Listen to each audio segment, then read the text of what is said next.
Port Adelaide, good footy early, but that was all we saw. Burgoyne to Wines. Holmes is there. They have come and they have conquered the Cats in the second qualifying final. Their fans are delighted.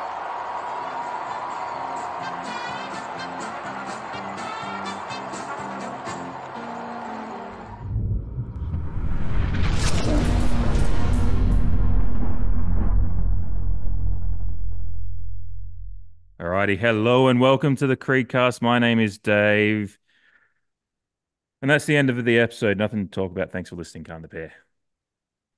Is what I wish I could say, rather than talk about Thursday night's events. The pure massacre that was the game on Thursday night against the Geelong Cats. Unfortunately, thankfully we do, and to give the Lady Pear their due, they did win on Friday night and recover some of the weekend for us Pear fans. But unfortunately, being the fact the stakes were so high on Thursday night, being that it is finals time now for the men. It has kind of soured, I think, my last 6 days now. I am still a surly bitch about it. Anyway, once again, we failed when the lights are brightest. Old habits returned. One team seemingly prepared, like they knew they were born with a football on a string. One team seemingly forgetting what a football even was. Leather poisoning? No chance of that in Alberton last week. Jamie, before we get into the nitty-gritty badness of just gesticulating at everything right now for everyone that's listening, I think we can't. I just have to say something and I'll say I'm so glad we got to catch up in person on Thursday night finally. But I think next time we catch up before a football game, so maybe this week, might have to be, I don't know, Casino, the Cathedral, the fucking Crazy Horse, like something starting with a C to start. Because home ground, I don't believe in superstition and stuff like that, but it's very, very funny that you and I have caught up at home ground previous to our last two large finals losses. Yeah. Hello, Dave, and hello, everyone listening and watching. Yes, I have actually been thinking about that myself, but I didn't want to address it, much like I don't really want to address the game at hand. But yeah, and the other funny thing about that, not really funny, fucking yeah, it's going to play on our minds now. We It can't hang is. out before, particularly at home ground before the game. Yeah. But we were also talking about superstition when we met our home ground on Thursday evening. So Mm. yeah, look, sorry everyone. I guess we screwed the pooch for you. On a night that promised so much and delivered less than little. Mhm. Um, yeah. Yeah, I'm sure a lot of people are very flat after that. Like you said, though, a bit of a silver lining with the women getting up. And I don't know, after losses like that, whether they're in the regular season or the finals, because you detach, or I definitely do, try and detach as far as possible from football for at least a couple of days afterwards. Mhm. And in those moments, you're like, oh, this is what it feels like, this is what it feels like to not be so emotionally involved with something that continually lets me down. I spent the rest of the weekend with my partner Lucy and my daughter Peyton, and yeah, I didn't see anyone else, and it was great. But then obviously we're still alive, and I am a nuffy at the core, so of course I delve back into it and let the emotions bubble away and boil away as well. Mm. Yeah, you know what the worst thing is? Is like all of my well, I mean, I'm thankful for it because my family's like grown, like even my brother who just turned 30 today, he's a little bit better about giving me shit than he used to be. And so I saw him on Friday night. He just looks at me and goes, "How are you, mate?" I was just like, I almost want you to give me shit. Like, just like hurt me, make me feel something. I Just am hurt numb. me, I am yeah. numb right now. That's probably yeah. But I did the same as you. I get away from it. I don't even touch replays or anything like that. And as I told you off air, and I'll tell people on here because I'll be honest, about when I'm not as prepared. Obviously, everyone knows I flew back in from the US last week. Jet lag, catching up with friends, Yeah.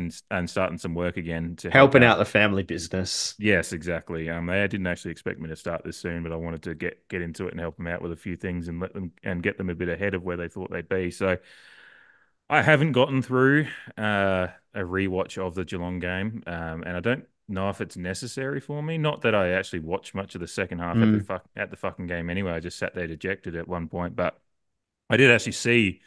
I went to the Strathmore after the game and watched. Ended up seeing a fair bit of the game on TV, so I was 12 beers deep at that point. So how much of that is retained is questionable, but It's a harsh way to get reacquainted with what you just witnessed. yeah, I was just like, I'm good because I was staying right next to this Strathmore. I was like, I'll go down there and have a beer and just like chill out and just try to get my mind right. And then just every TV is a replay of the game. What a lot of it's I don't even know where to start, but I thought I'd start here.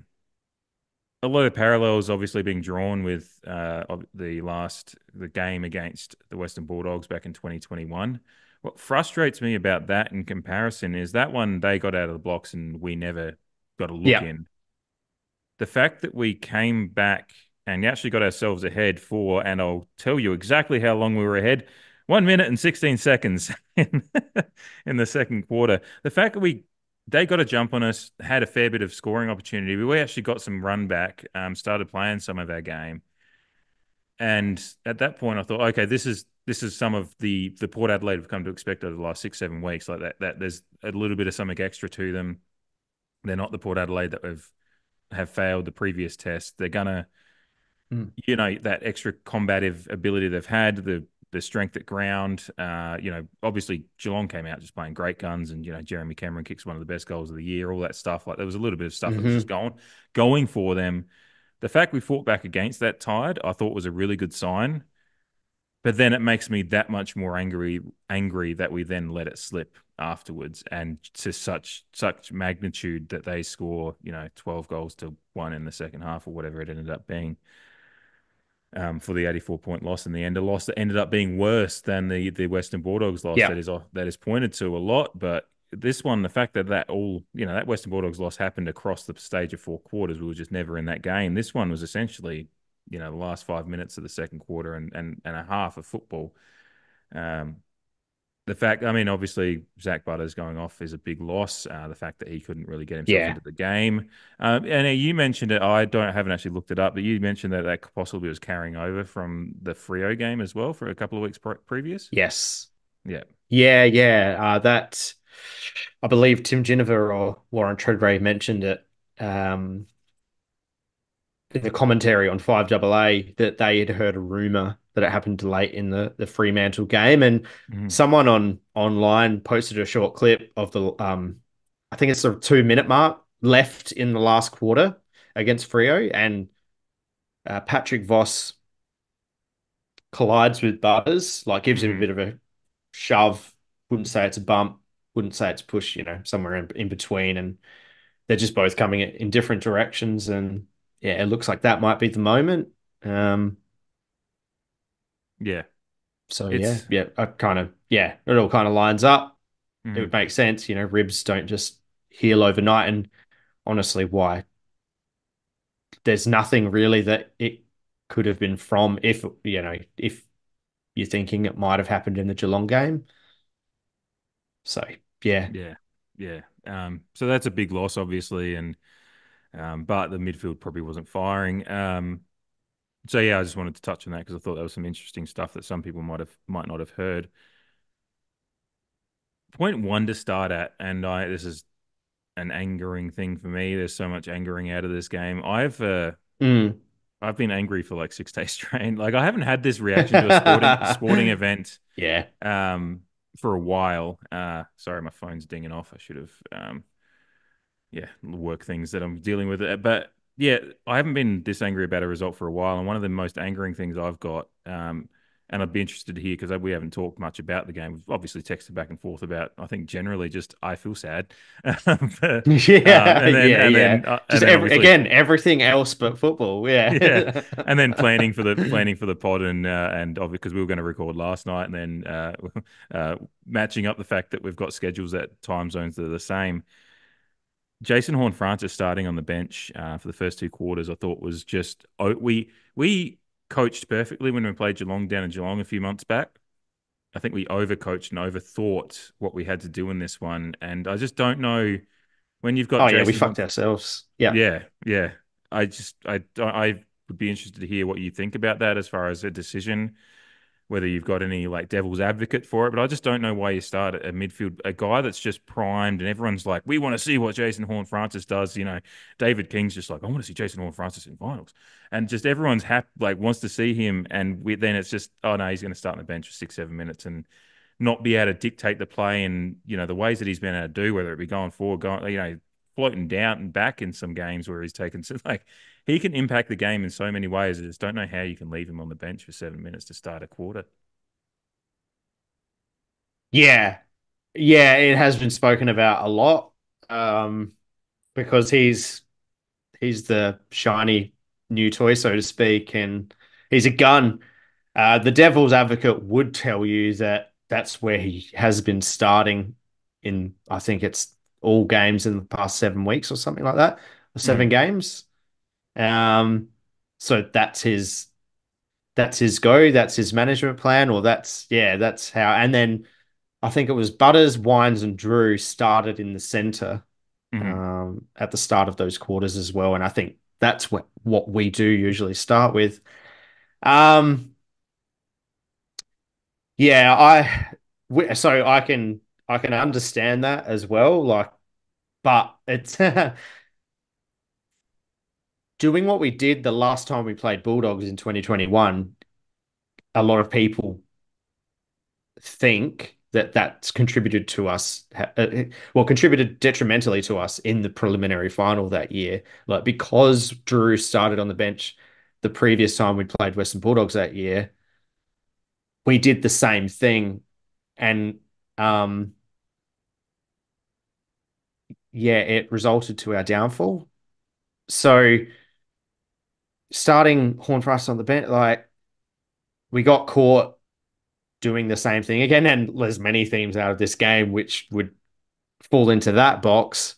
But I do agree with David King in the fact that, through the home and away season, you've got to manage a squad and manage everyone's fitness levels and to prime them for now.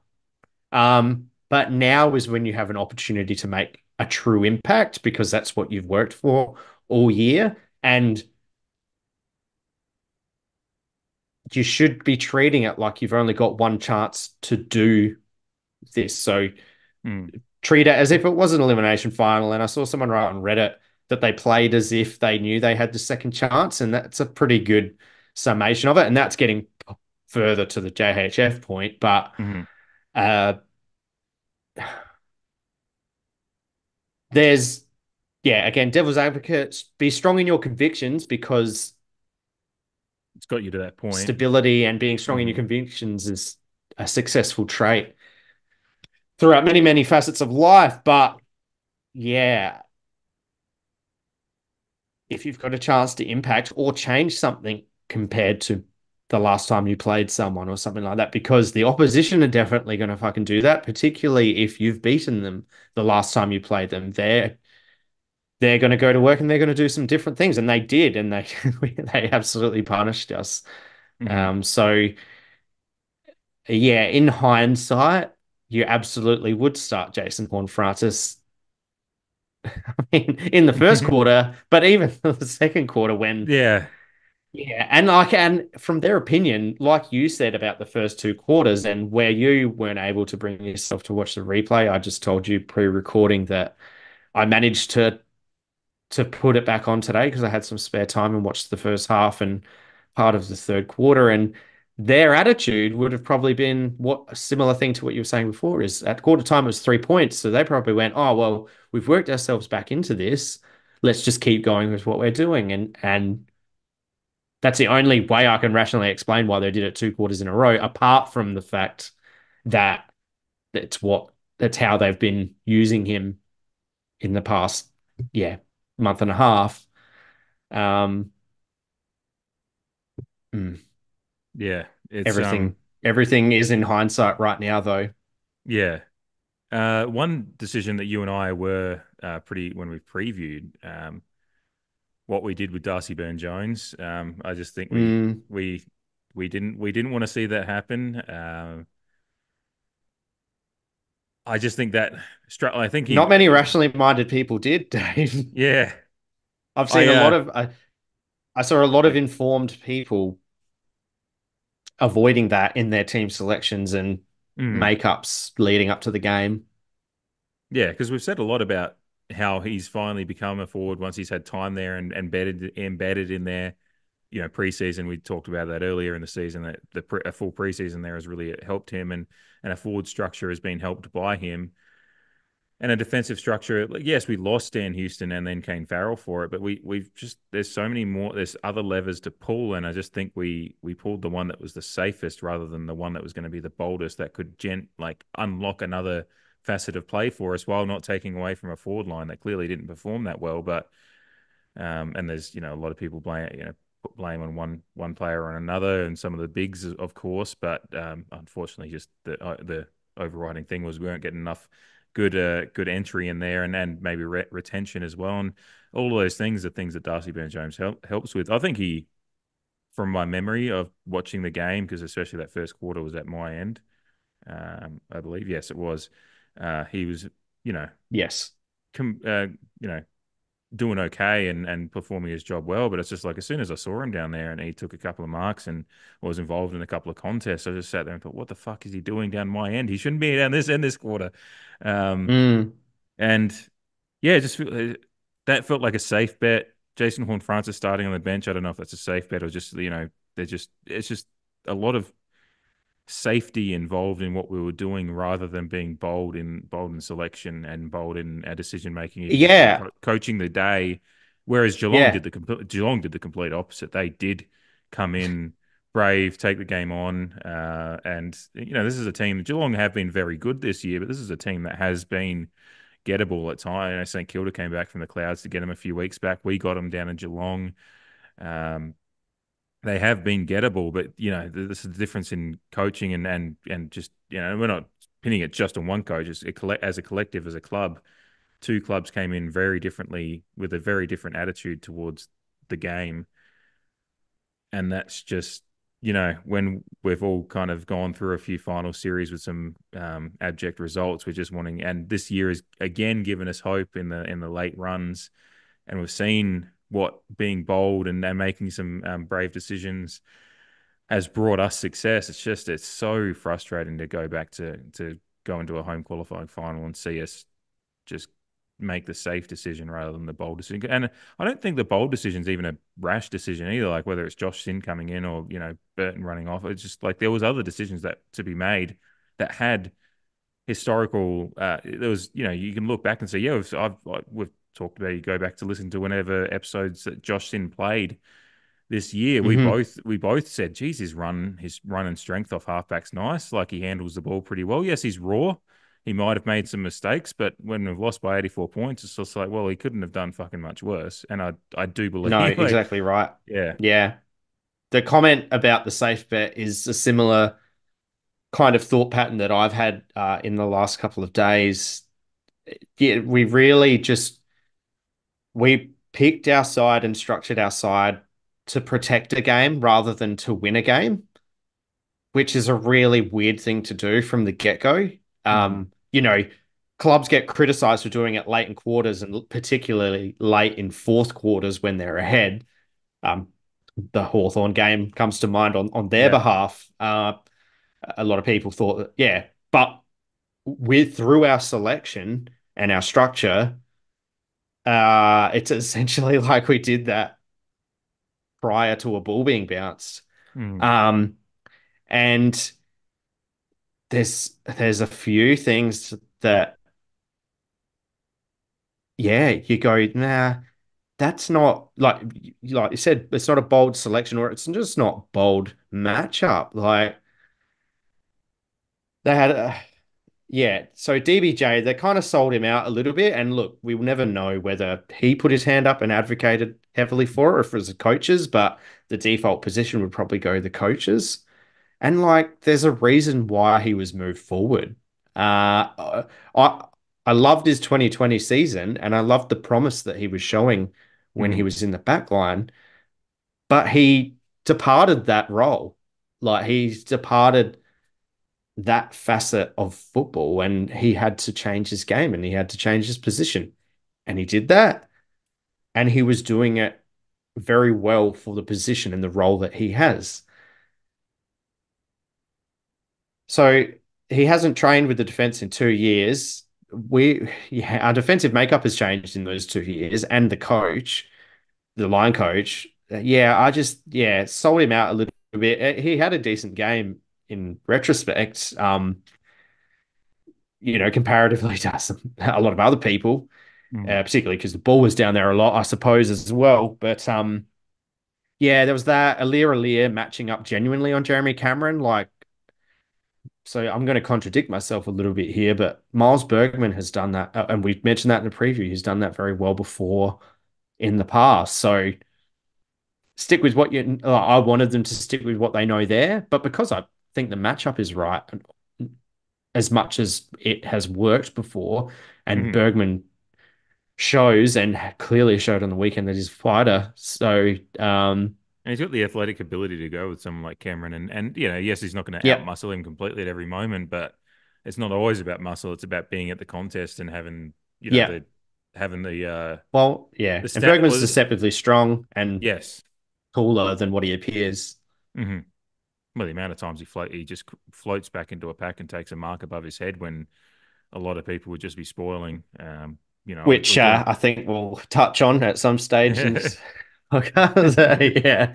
But yeah, it meant that Bergman was accountable for Ollie Henry, and he did a decent job on him, Mhm. especially given how often the ball was down there. And it meant that Alir couldn't play a loose role. And look, against Geelong, they've got a lot of damaging forwards. So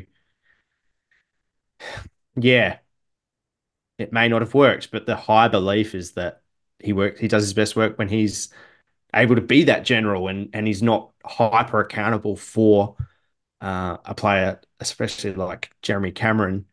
It just doesn't even Um, seem like the right matchup, like straight away. It's just, I mean, we always want him being a little yeah. bit more general down there rather than lockdown defender, but he can battle one on one okay when he needs to. Sometimes, Yep. often when it's just brought about by necessity, by a situation in a game, rather than he's actually been given the role. But yeah, giving him a role like that's just seems fraught with danger. Particularly, we have And look, our yeah. defensive structure has been okay the last. Again, we did lose Farrell and Houston, but again, I'm just Johnny Armchair with the podcast. It's like, so I don't know what talks and what different reasonings happen in behind closed doors, and I never will. But just from out my point of view, it's just there was those guys going out doesn't change the way you need to play the actual the key defender parts of the game. Those guys aren't, they do float, but Houston floats back and takes marks. Farrell will as well. They are link up players down there, but they don't change the structure of what you're doing Mm, defensively and what's been working for hmm 6 or 7 weeks. Um, yeah, well, Yeah. working for more than 10, Yeah. like ever since Asava went out and Bergman was put back more, it's just worked. And regardless of what other personnel are around there, it's just there has been a nice change. So it does suck that, Mm. yeah, Well, we finished the obvious, year in what, third for defense? So yeah. There was a lot of the metrics were like very, very it, good. it speaks for itself. Like and I to be honest, our defense did quite well in the context of how fucking often they had to defend. Yes, yeah.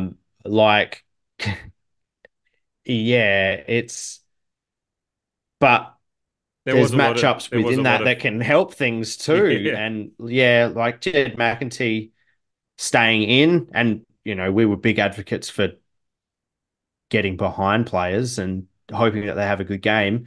he had obviously kicked that goal in the second quarter to get us ahead, but Mm. he had some moments that he preferred to take back. Mm. And again, I thought it was a defensive move. But like when Stewart was a lay out, we had an opportunity to kind of Yeah. change tack and attack the game by rewarding Narkle with a full game, who was in form. And And I think does just we provide a just little bit more. didn't. We were just stubborn. And yeah, the thing that fucking Richie was preaching on the radio was that McEntee's got a role to play. So it doesn't matter if Stewart's there or not. And I agree with that to a point, but play a good game still. And I really wished that he did. Again, how much blame you can put on the forwards and the backs in a game like that, I don't know. But it's more that, like you were saying, the safe bets and the kind of defensive moves that we made instead of aiming to win the game. And to play devil's advocate, like everyone, so we rewatch every fucking game for this, and you haven't even watched it. I believe that very, very, very high majority of people haven't rewatched because why the fuck would you? So everyone's remembering it based on a lot of emotion. Mm. The fucking stupid thing, what makes it, like you said, even worse than the Bulldogs preliminary final was that up until up until there was 5.5 minutes left in the second quarter, we were only 10 points down. Yeah. And then through a lack of pressure, well, partly there was a contest on our half forward flank where I think it was our Holmes had the ball, and there was Butters and one of our junior half backers in the vicinity. They put on barely any pressure. You can imagine Butters is probably very sore at that point in Mm. time, nearly half time. And it just gets raced down the other end. I believe Stengel kicks one of those goals running into a fucking goal square. And at that point, that's when the game just unravels. But we were that fucking close to going into halftime, 10 points down, while we were wallpapering over a lot of cracks. Or better, hopefully, if we could have just put a bit more pressure on Yeah. and got one Yeah, out exactly. got one Exactly. We back had it in the right instead. spot with 5.5 minutes, and then they kicked like 3 goals in fucking junk time or something, whatever it was, Mm. and or 2 goals. Yeah. So we were like, again, the first half was much better than what everyone remembers it to be because of what compounded after half time. The Mm. third quarter is what, like, the junk time in the second quarter and the third quarter in particular is that's where we lost the game. The first half, so yeah, the JHF talk is first and second quarter. A lot of this shit that's been brought up, Zerk Thatcher dropped what would be a regulation mark for him in the Yeah. first quarter, but those are the things that are getting spoken about. But the third quarter is where we fucking lost the game. And it's actually somewhere a quarter that we've been pretty decent in this year. Again, there Yeah. was a lot of things that went completely away from what we've been good at this year. And it just happened on the big stage. And we're sick of it. Mm. But like, to show enough fight in the first half to nearly be there and reset and then just let it all unravel like that is just, um, yeah, it's Yeah. unforgivable. It is probably time that I guess we've got to talk about the midfield because that's where it was lost in many ways. We had hoped, and we know that our midfield can perform much better. Um, but when you've got, I mean, Ollie Wines was our leading disposal getter with 23, 12 of those contested. He had, I've got nothing bad to say about Ollie Wines. If there's anything I've missed because I didn't watch the replay, then feel free to bring it up. But then, Willem Drury had 21, Boak had 20. HORNE-FRANCIS, considering he did spend half of the first first quarter and second quarter on the bench, ended up with 18. Got to go all the way down to Connor Rozee, almost mid-table. There was 16 disposals. Then obviously Zach Butters, his game was marred by going off at half time, but he only had the 8 to that point, and obviously again under duress. So I'll give him a pass on that. But yeah, even Jackson Mead, who's someone that we've talked about so much, he just couldn't get his hands on it. Only had the 8 for the game. That's where our success has come from is guys like our midfield getting their hands on the ball well, like not well north of 20, but just getting into 24, 25, 30, whatever it may be, a mix, whoever the mix is, who's taking the lead role, usually mixes up. But then you usually have Jackson Mead coming in there with 18 to 20 as well, or 15 to 20, whatever it may be. But he makes himself known. Um, to have that just across the board, again, the two, I mean, Willem Drew's in there with 21, but the two leading disposal getters beyond that are, Boak's not even playing in midfield, but he's the midfielder in history, and he's one of our leading Yeah. disposal guys. Obviously, Ryan Burton's right up there as well. But yeah, a lot of discussion about Connor Rozee's captaincy, which I just don't. I just think that it's a collective failure. I know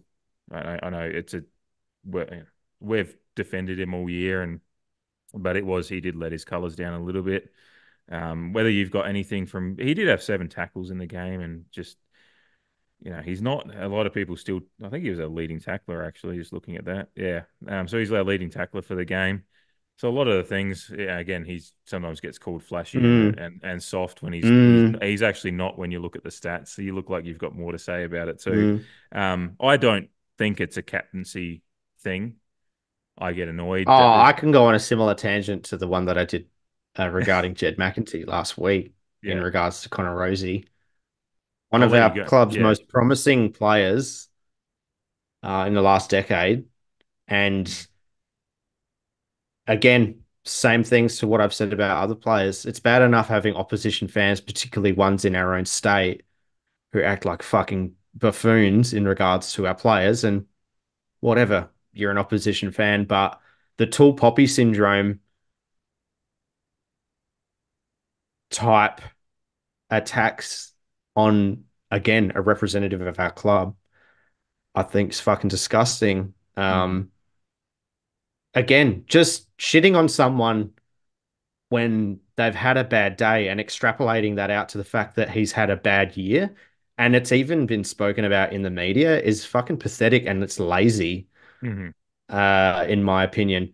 On top of the fact that, again, you should like, and I was thinking about your experiences in America because I know that we've been discussing, particularly rivalry behavior between fan bases, but within fan bases, like there's obviously people at either end of criticism, but the American attitude is, like follow your dreams and like good for you because you fucking, you're a sports star and you're doing really well. And like it's not blind faith, it's just hoping for the best in someone, Mhm. right? In my opinion. And I was going to ask you if that's the sentiment that you would still have after being there, having lived a lot of your life over there. Yeah, you Um, wouldn't. Yeah, you wouldn't see this many people going after a player that does put his heart and soul on the field pretty well and does play well by and large most of the time. You do get when a player is, in college, we had some high, like I went to Oregon, so Oregon Ducks. We've started the season scraping over the line in 2 games. That didn't help me on Sunday at all as well. I was like, this is about to be the worst weekend of my life. But we just got over the line. When you have a high profile recruit not really show out, he gets criticism and people will be like, he's not playing up to the standard that we expect. But Connor Rozee has played at a good to high to elite standard for much of his time as a Port Adelaide player so far. So that doesn't bear criticism. So he's had a bad, but it's just people are just because he's got the #1 on the back, they're making a big deal about it. But it's just like if you think Connor Rozee's I captaincy think is it's pathetic. we Like didn't, I think yeah, it's pathetic. and it is like you and I Um, off air have talked about because I sent you some videos of the Portland Timbers Seattle rivalry, um, which the Portland Timbers Seattle's obviously being a fishing city, it has a fishing heritage in Portland. Whenever we win or we chant gut the fish," and then after the last game in that's which we MLS, isn't it? Yes, yeah, it is Major League Soccer. Yeah. Yeah. So when we beat Seattle in our last game, our mascot, who cuts us, he's a proper lumberjack, cuts a log off slice off the log after every goal and gifts it to the player after the game. It's really cool. Players go home if they scored with a slice of log. But he also cut the top off the log, cut the top off the log this time, brought out a dead fish and gutted it in front of our And fans, and gutted our the fans. fish. And then they're all, they're chanting "fuck Seattle" and gutting fish, Yeah. and Got the fish. Got the fish. exactly. There's another sign: build a bonfire, put Seattle on the top, put Vancouver in the middle, and we'll burn the fucking lot. we're so soft in Australia by comparison. But the thing with Portland is they still like our captain has a bad game. It's like he had a bad game. That's not the reason we lost. Because if the captain's having a bad game, there's probably things going wrong elsewhere. Connor Rozee having a bad game is not at all an average game. I'm not even going to say it was bad. He had an average game. He had a quiet game for Connor Rozee's standards. It wasn't the reason we lost by 84 points. If you're extrapolating any things about his captaincy and everything out of this game, it's because you're scapegoating someone. That's all it is. It is literally scapegoating. There's no other rhyme or reason about it. The time to measure Connor Rozee's captaincy is in a couple of years. He's going to be Connor Rozee as a player, and he's going to continue to give us Connor Rozee more often than not, far more often than not. He's going to continue to give us very, very good to elite level performances because he is a fucking good player. He's one of the best players in the competition. He's a 2-time All-Australian. Fuck Daniel Hoyne and whatever he says about him. He's a very, very fucking good and one of the best, a player that many, many teams, if he was available for trade, would be fucking. He's 24, going into they'll jump on it. Yeah, he's at the perfect level. He's at the perfect level for a player to build into the next 5 years. That's not the reason we lost. And it's scapegoating. Yeah, the time, like I said, I got tangented for a second because I'm getting fired up about it. But yeah, in a couple of years, if you've just he's still playing well, but there's just things haven't. Then maybe you go maybe Connor Rozee at that point, kind of like Wanganeen did, when he's just like, I just don't think my best footy's coming with this pressure. He gave it up, played better footy after. And were people fucking shitting on Gavin Wanganeen every fucking week when he was dropping his form as a result of captaincy? Yeah, like I'm too young to remember, but I can't imagine they were. And if they were, I didn't have Twitter back then. No one did. But yeah, exactly. Yeah, everyone fucking thinks that they can just fucking shovel shit onto the internet and there's no repercussions because of it. And I'm not saying that what I'm saying is a repercussion. It's just my opinion. But yeah, it's this whole attitude like, oh yeah, Port Adelaide players and coaches used to have to come back to the club and we used to get to fucking abuse them however we wanted to about their performance. Like, romanticize the past as much as you want, but it's 2024. Again, like you said, this guy's a heart and soul player. He represents not only our club, but our state, our town. Like, and who he is as a person with, like, he's set up a family life. He just seems like a really great person. It's just, and beyond that, he's still, and again, I don't know if you have, I didn't actually look at pressure act numbers or anything like that, but I was just looking at his tackles. Again, he's the leading tackler on our team. It's like, yeah, it wasn't a great game, but he's still, people just don't think he does anything, doesn't get himself dirty, but he's often up there in tackle numbers. And again, he was the leading tackler for our entire team on the night. So he had 29 pressure acts, which was the most on the ground for both sides. Well, that says a lot too, doesn't it? Yeah. Well, this is what I'm talking about. Like, people shoot from the hip based on fucking nothing. And like, again, if you're an opposition fan, have your stupid fucking opinion, because I'm sure I've got stupid opinions about your club too. Irrational opinions. Like, have at it. I don't give a fuck about you. But if you call yourself a supporter of this club, but all you fucking do is try and chop down this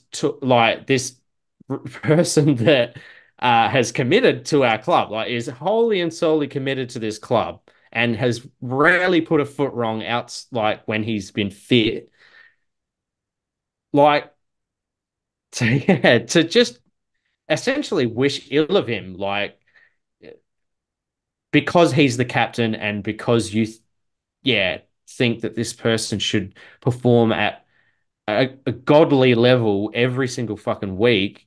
That does do the hard stuff as well as the flashy stuff. And no one argues that he had like you said, he had an average game, but a lot did.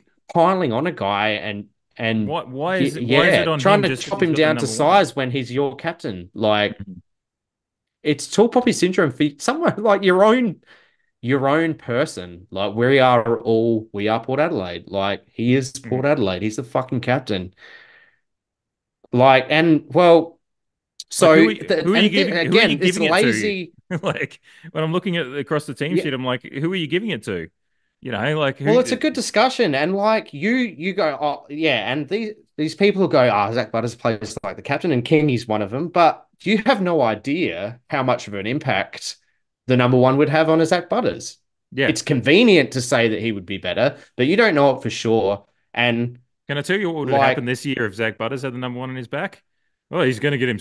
He's got to lead by example, and he's not doing it at all because he yeah, keeps yeah, getting stop fined. And getting fines, and yeah, yeah, yeah, and then yeah, all of these fucking lemmings again who support our club will lemmings. jump on the back of it, and I'm sure that the criticism in the post match is born out of a media narrative leading into the game because, correct me if I'm wrong, but all you fucking heard was that Connor Rozee is not in great form in the last months or whatever, or leading into the finals. Yeah, Connor Rozee is not in great form, so take him out of the middle and put him at halfback, where he hasn't fucking trained in 5 years.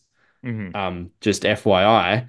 Uh, so in the last 5 games of the season, Connor and I had to look it up because I was like, I can't be imagining things. Like, I don't think he's had a bad month to 6 weeks. In fact, I think he's had a pretty good month to Yeah. 6 weeks. He had a down game against Freo in the last round. Again, compounding this lazy narrative. But in the last 5 weeks of the minor round, Connor Rozee averaged 25 disposals, 6 clearances, 4 tackles, 18 pressure acts, and 5 score involvements. Now, that's not elite upper echelon shit, but that's not terrible form in any Well, way you look at it. and what people don't understand, this is an NBA thing I'll bring up for a second. When you've got so many elite users and guys that can damage with the ball in a side, sometimes they have to. People talk about it in the NBA all the time, like when you bring in a big star to a team that's already got 2 or 3 stars, how are they going to work out the touches? That's something that happens. And Connor Rozee Mm. probably this team does have to, depending on who's running, who's just having a good, you do just adjust touches a little bit. Rozee had that incredible. I've just pronounced Rosie 3 different times this podcast. I apologize. I know that's a thing that Jared Walsh talks about too. But I just, yeah, I'll blame jet lag almost a week later. But And Dwayne touches, Russell. yeah, yeah. Um, we we've got so many stars on this team. Sometimes, he had that great game against Essendon where he just had the flow, and you kind of just the rest of the team kind of just Mm. you know just goes with him. There's games where Jason Horne-Francis has just taken the bull by the horns, and you go with him. Zach Butters has those ones. The touch is going to, and generally, I think what's happened as the year has gone on, Rosie's just kind of just fell into I'm going to play my role, and occasionally I will get my highlight moments. He does still, but he's settled in nicely. I think he's settled in nicely into the captaincy role. I don't know if For a seems like it. 24-year-old in his first year, Yeah, like, yeah, I just don't know what. Look, and again, it's that convenient comparison with Zach Butters because they're the same age. But like, realistically, what do you fucking expect? And again, he's had a good year. He hasn't mm. had a bad year. Yeah. It's just a ridiculous notion. And then you mentioned Daniel Hoyne before, and like I said in our review after he went on radio that time, Mm. he used the numbers. He's never cracked the top 70 in the league. So when you're using a specific number like 70-ish, it means he's probably just outside of that. And like I said, by my math, and correct me if I'm wrong, it means that on any given day, on average, you're one of the 4 best players. So, like, maybe he Yeah. hasn't had that good of a year, but that's like, there's a lot of players on a football field. So when you hear top 50 player, top 80 player, like, I don't that's think still pretty enough. fucking good. I don't think enough credence has been given to this Port Adelaide team for. I mean, how long? Depends on which conspiracy theory you want to get into if you want to believe in how long Port Adelaide knew Jason Horne-Francis might have been coming, because certain people on Twitter think there was an MG and the parents get like. But the fact is, this team wasn't expecting the number one draft pick that is a potential, and we all think is a generational talent midfield Petrarca Bontempelli type hybrid that can just do fucking everything, to come into a midfield that was already building pretty nicely with Butters and Rose. So we've adjusted on the fly over the last couple of years. And when you get a player like that come, you do. And we've fit them all in really nicely, and they're all fucking playing great footy, apart from on the weekend, obviously. And then Willem Drew and Ollie Wines have still got roles to play, very crucial roles to play. So yeah, the fact, again, like I said, we brought Jason Horne-Francis into a stable of stars like NBA teams do when they try to bring in, every team that seems to try to bring in Chris Paul over the last 5-10 years, aging point guard, but he's very, very talented, and teams try to bring him in, and Yeah. it works to varying degrees based on the fact that depending on the types of players you got around, you have to adjust touches. If a player that's got one superstar gets all the touches. Once he goes to a team with, Damian Lillard going to the Milwaukee this year with Giannis, there was lots of Yeah. people The talking about Brooklyn how, Nets for a period there. yeah, exactly, didn't work at all. Just, yeah, you can't So have a yeah, super team. we've actually done really well in making sure all these really good players, really high level stars that, Zach Butters is an All Australian 2-time now. Rozee's an All Australian 2-time. Jason Horne-Francis was probably very close to getting into it this year, I reckon. Ollie Wines, former Brownlow winner, All Australian. Willem Drew, All Australian in our hearts. But we've got a lot of Definitely in mine. yeah, exactly. We've got a lot of and Jonathan Browns as well. I'm damn sure of that. We've got a lot of high level talent running through that midfield. They've got to work out touches. Rozee's not going to be 30 plus every game if you've got Jason Horne-Francis and Zach Butters in that side. It's just not going to happen. 24 or whatever you said it was, and those other in clearances, like he has high level games, he has low level ones. But this one on the weekend, again, just to get back to the game, it's like just blank. It's not on him. There's a lot of on-field leaders that failed on the night too, and it was a collective failure, and it comes from. I mean, we won't talk about. I mean, we can talk about coaching on the game day, and we won't talk about the Ken question too much because just we've gone over it, and it'll come up a little bit later on. But just, I honestly, his preparation is where it went wrong. And that's not on Rozee either. And I mean, you can say, what's the captain's role in a modern AFL side pre-game? I don't know exactly. I'm sure there is Well, some. that's Yeah, yeah, and but that's the thing. Where we judge all these people on fucking how many 80 minutes of gameplay. 120 minutes is what everyone else usually says. That's all that we've got to judge them on. But everything that you would hear is that Rozee sets the standard in every facet of our club in his relevant capacities. Like he's the hardest trainer. He leads by example in off-field issues and discussions, and like we can separate the fact that yes, the midfield and our overall lack of accountability lost us the game. But this whole point that we've been sitting on for a little bit now is just the despicable behavior from supporters of our own club. Again, just willing someone, or not willing someone, just uh, you know, wishing for an alternative, or yeah, pissing on someone's back when they've had a down game, no, while they've had an objectively good year. So that's a an emotional issue that we both obviously carry. But yeah, he had a shit game, but he had a lot of mates. Like it was for all, yeah, the good work we did to keep ourselves in the game. It was we had to do a lot of hard work in stages of the game there because when there was moments to get the ball, we just didn't get the ball. Like you reeled off the stats of all the midfielders before. We want them to get it more. Like we had 60 less possessions than our team average, I think it was. Yeah. yeah, And Geelong had 17 more than their average. yeah. They had 80 Like more. we They had had 80 moments more to for the game. Like it's just like we just couldn't get yeah, a yeah. fucking So yeah, answer. yeah, Yeah. when you put them two together, yeah, that's what you get. They had way too much room. They got way too much uncontested ball. We corralled way too many times when we had the opportunity to tackle, or win the fucking ball. And a lot of that is the midfield because they're around the ball most of the time. Halfbacks, half forwards also contribute to that facet of the game. Win the Mm. fucking ball, and then it's compounded when you do get the fucking ball. You're kicking it, or sorry, disposing of it at 67% compared to nearly 76% Yeah, for that those Geelong. Uh, which so, which which is, our two yeah, teams, just you might have been about to say it, but we actually on season average are 2% better than Geelong, but on the night we were 8% worse. So it's just like we've talked about it a lot. You need to flip flop you need to win the average battle at least, and then try to gap it a little bit if you can to really get a win. And we just they fucking killed us in so many of those capacities where we were pretty similar or slightly better if you go on season average. But we just, yeah. Yeah. Efficiency inside 50 numbers really scary as well. Oh yeah, well, and Kingy and Kane Corns, yeah, touched on that on Friday morning. Like yeah, and Kane said it. They nearly scored every time they went inside 50, and then you just going, well, yeah, that's what it certainly fucking felt like. Yeah. It was, yeah, and again, for all, like, we finished top three in defense. Like, everything that could go wrong did go wrong, and its effort, its application, its pressure, its intensity, uh, your hunger for the contest and the ball, its selection. I said to someone online who wanted to pin the blame on a few common scapegoats, Mm-hmm.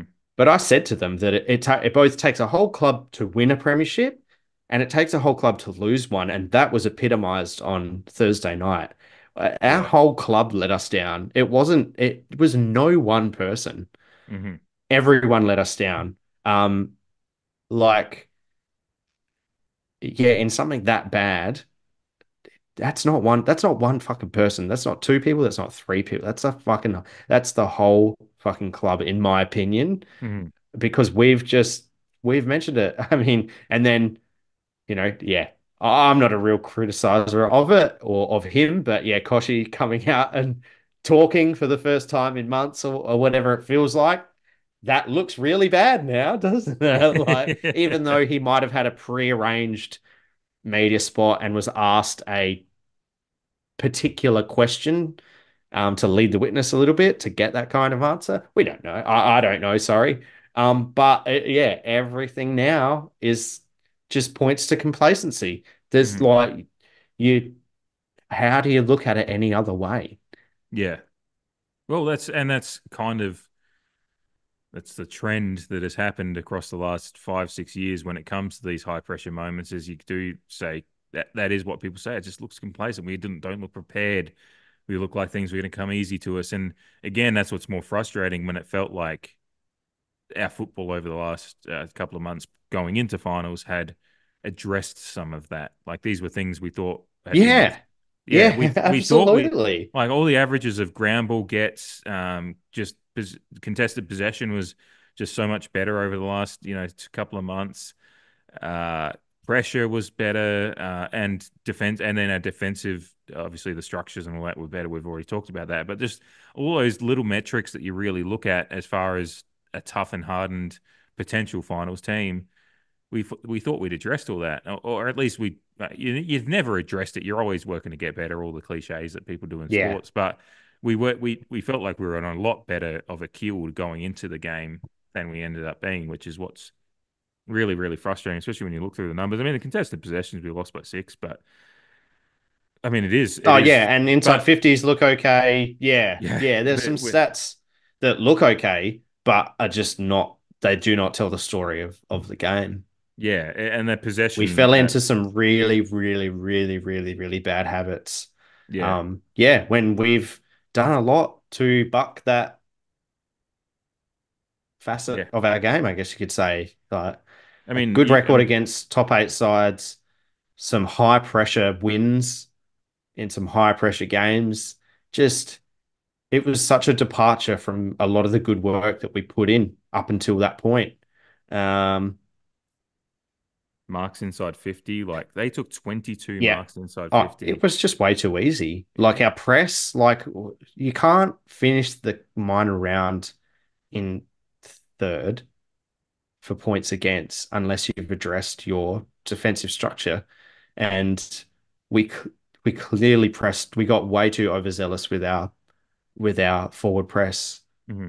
which is, yeah, that's, we left that, like, And we'd again, addressed that, but it just didn't. Yeah, they maybe fucked it up. maybe it is the fact that we do. I mean, we tried to talk about the fact that we don't have to miss Dan Houston and Kane Farrell. Like, there are options, but No.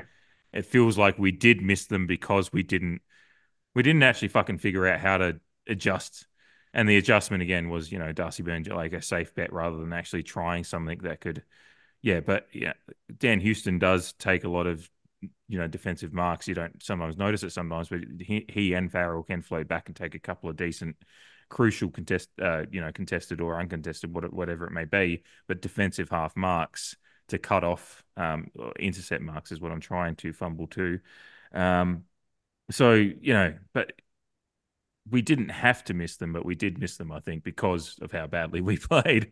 Mm. We just Yeah. didn't but we should, again, that's a preparation thing. We should have been prepared better Well, before that. and We had they to, even and on we that had two night they may weeks. have only yeah, Yeah, and even yeah, on Thursday night they may have only yeah. Maybe we lose reduced the by deficit by a few goals, maybe. yeah, we lose by Yeah. 40 or 50, and we're still probably pretty fucking angry about it. So yeah,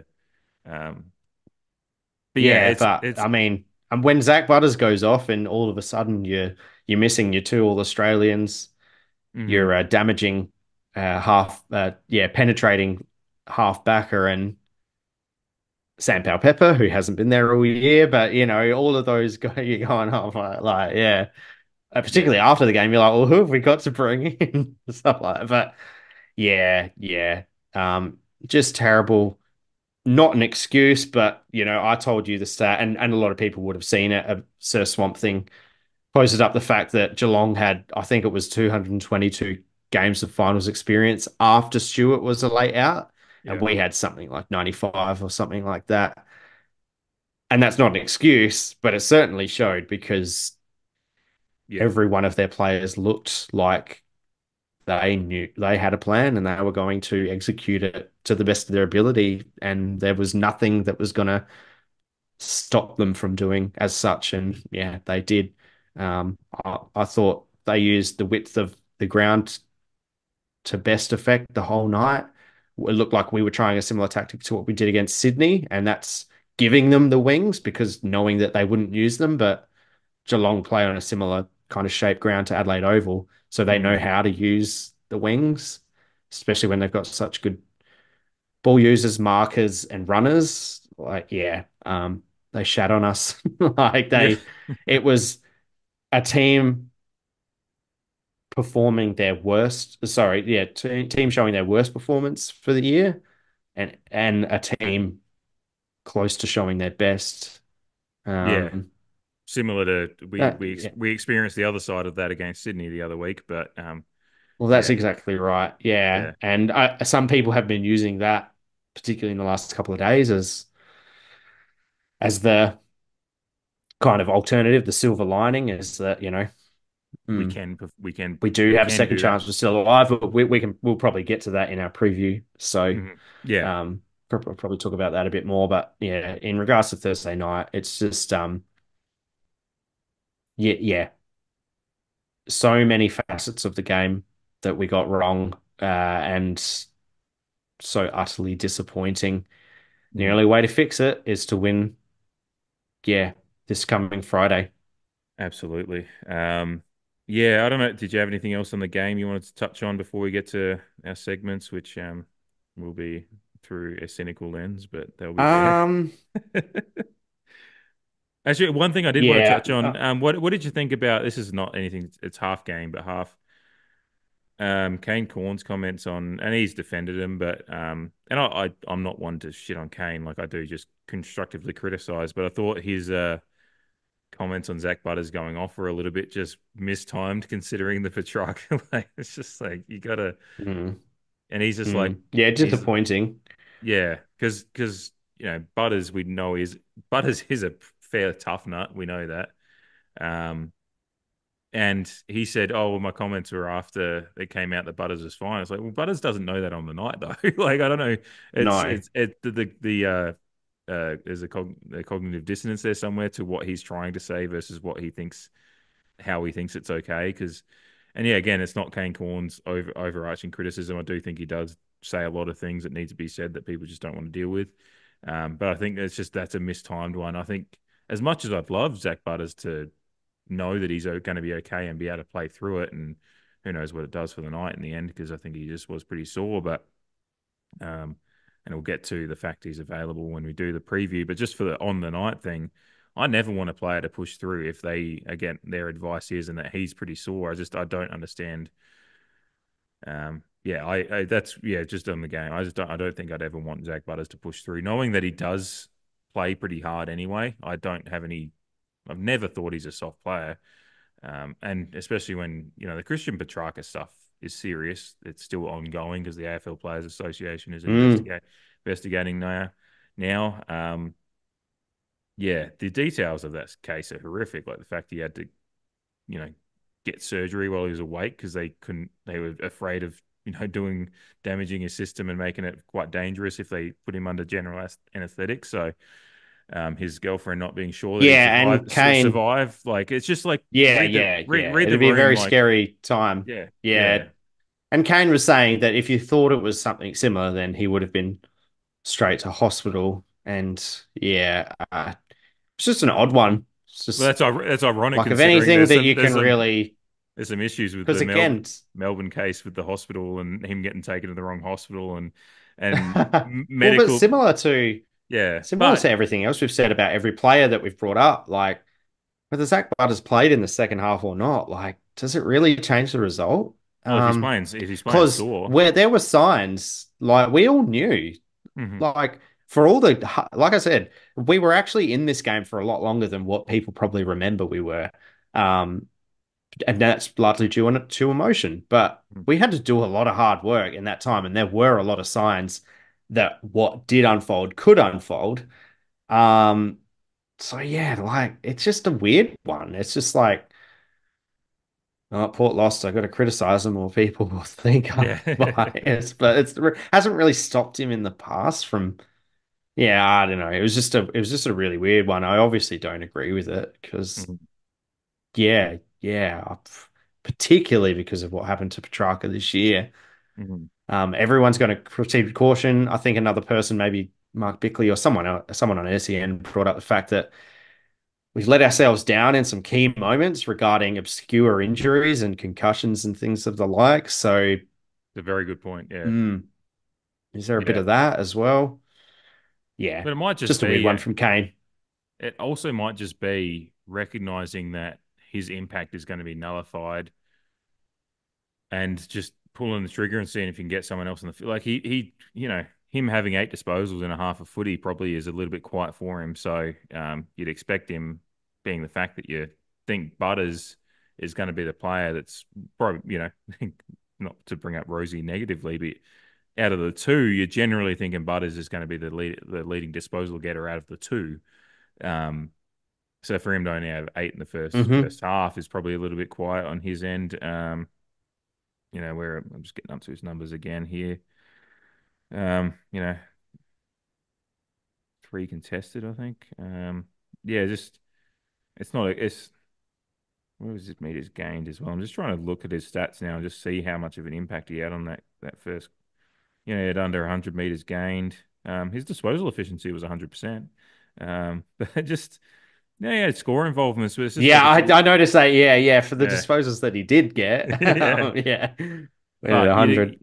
99 meters gained in a half a footy for Butters is probably, if you know, you don't know what's going to happen in the second half. He can have some explosive quarters, but he's not going to have that if he's a little bit sore. Like that wasn't going to happen. So he's probably going to maybe at best double his disposals. And he gets to 16 on the night. Yeah, like yeah, at He gets to, best, he gets because to it. it probably would have gone like that. He gets sorer Like, as the night goes. Yeah. yeah, So yeah.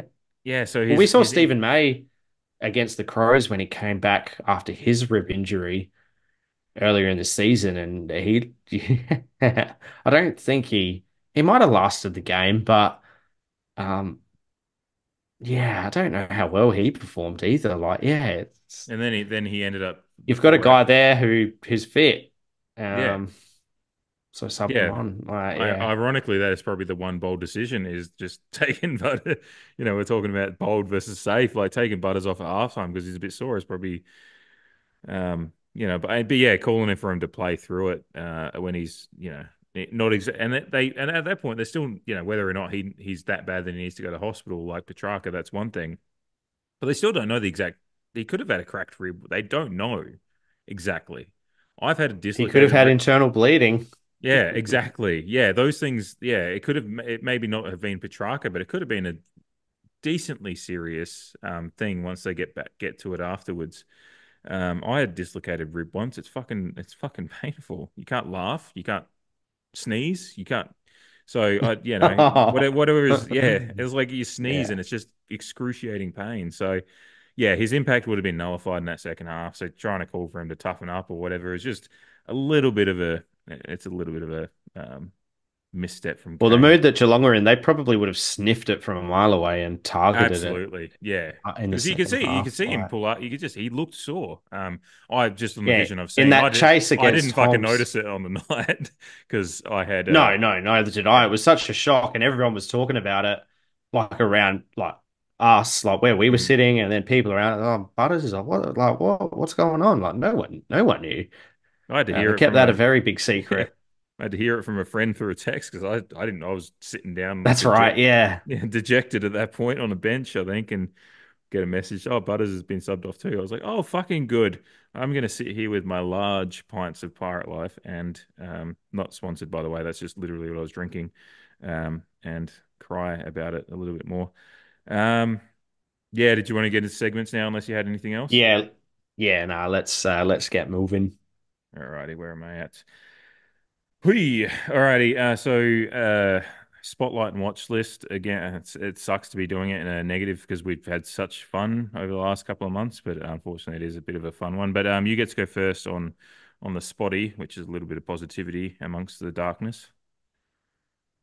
Yeah. Yeah. It is. And look, yeah, pretty tough to get a spotlight because we generally don't like to do the superstars and generally don't like to do the best on ground people because we're likely to bring them up again. But Mm, yeah, look, there's not a lot of people to choose from in a game like that. So just wanted to give plaudits to Ryan Burton. I think, yeah, it's a couple of games in a row. He's actually played his role to a good standard, mhm, or better than a good standard, I think. And yeah, essentially for the whole game, I thought he played his role and did it well. He obviously kicked that nice goal and he took a couple intercept marks, or at least one, but was yeah intercept possessions. mhm, Yeah. So yeah, look, yeah, the carrot of finals is what I was saying in previous weeks. There for him to remain consistent. Um, look, in the fourth quarter, there was a lot.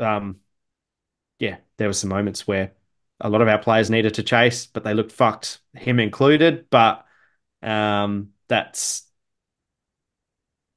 yeah, I don't think it's because he's fucked as a athlete. I think yeah, it's a symptom of the whole team. So There was a lot and of chasing. really, There was a I lot of don't know about chasing tail. you. Yeah, I don't know about you, just to backtrack on a game review kind of topic, but whatever happens in that last quarter is I it means nothing to me. The game I was don't know lost. how you feel, but The game was lost at 3/4 time. Like what the fuck? Like what? like You're just yeah, because playing Jimmy out. Bartell, Yeah. yeah, Jimmy Bartell on Footy Furnace kind of was like, oh, show some pride in your jumper. And really, I don't agree to an like, and the Yeah, reason is that don't let I think yourself the down if margin you have a was, moment, but like it's just like yeah, you're gonna feel that you're gonna like I don't know what the exact term is, but you're gonna feel that heaviness in your muscles, like the lactic acid's gonna build up more. You're gonna feel it more because you're down by fucking 60, 70, whatever it may be. well, Those when at things are gonna be three-quarter felt time, more. the margin was what, nearly 10 goals around Yeah. that mark. And I don't care what you say, no one's coming back from that. It's gonna take a miracle. It's Um, gonna take a mistake from Geelong. And it's going to Geelong take might Geelong, half of Geelong's players to just fucking get struck by lightning or something yeah. like that. Like, If you so think of at that moment, yeah. at three-quarter time, like, I'm a glutton for punishment. And I think you're the same thing. I stayed to the end. But I did not expect anything in the last quarter. I was just Mhm. there to be a hopeless supporter. So yeah, whatever happened in that last quarter, I don't judge anyone on really. It's all about injury prevention at that point, particularly when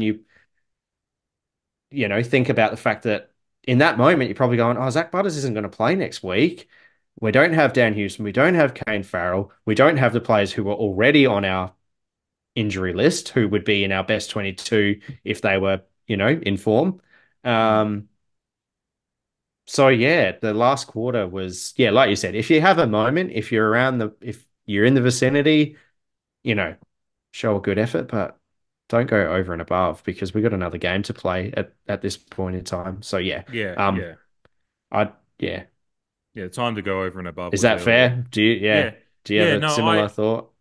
yeah, like you do want like in the individual moments, like don't skirt, don't skirt the contest. But I don't think there was any of that. It was just like, Yeah, yeah, no, you just your legs get heavier, like just as teams do get a head of steam and a little bit of momentum or whatever when a comeback's on, when it's not going to be on, and then when it's the game is for all intents and purposes over, yeah, your legs are just you're going to feel the heaviness a little bit more, and also they're probably they've at that point they've got to start thinking about the fact they're playing next week. Yeah, yeah, a quarter before at halftime they yeah, we're shouldn't have not playing been. for percentage anymore. Yeah, exactly. Yeah, it doesn't fucking matter if we lose by 60 or 80.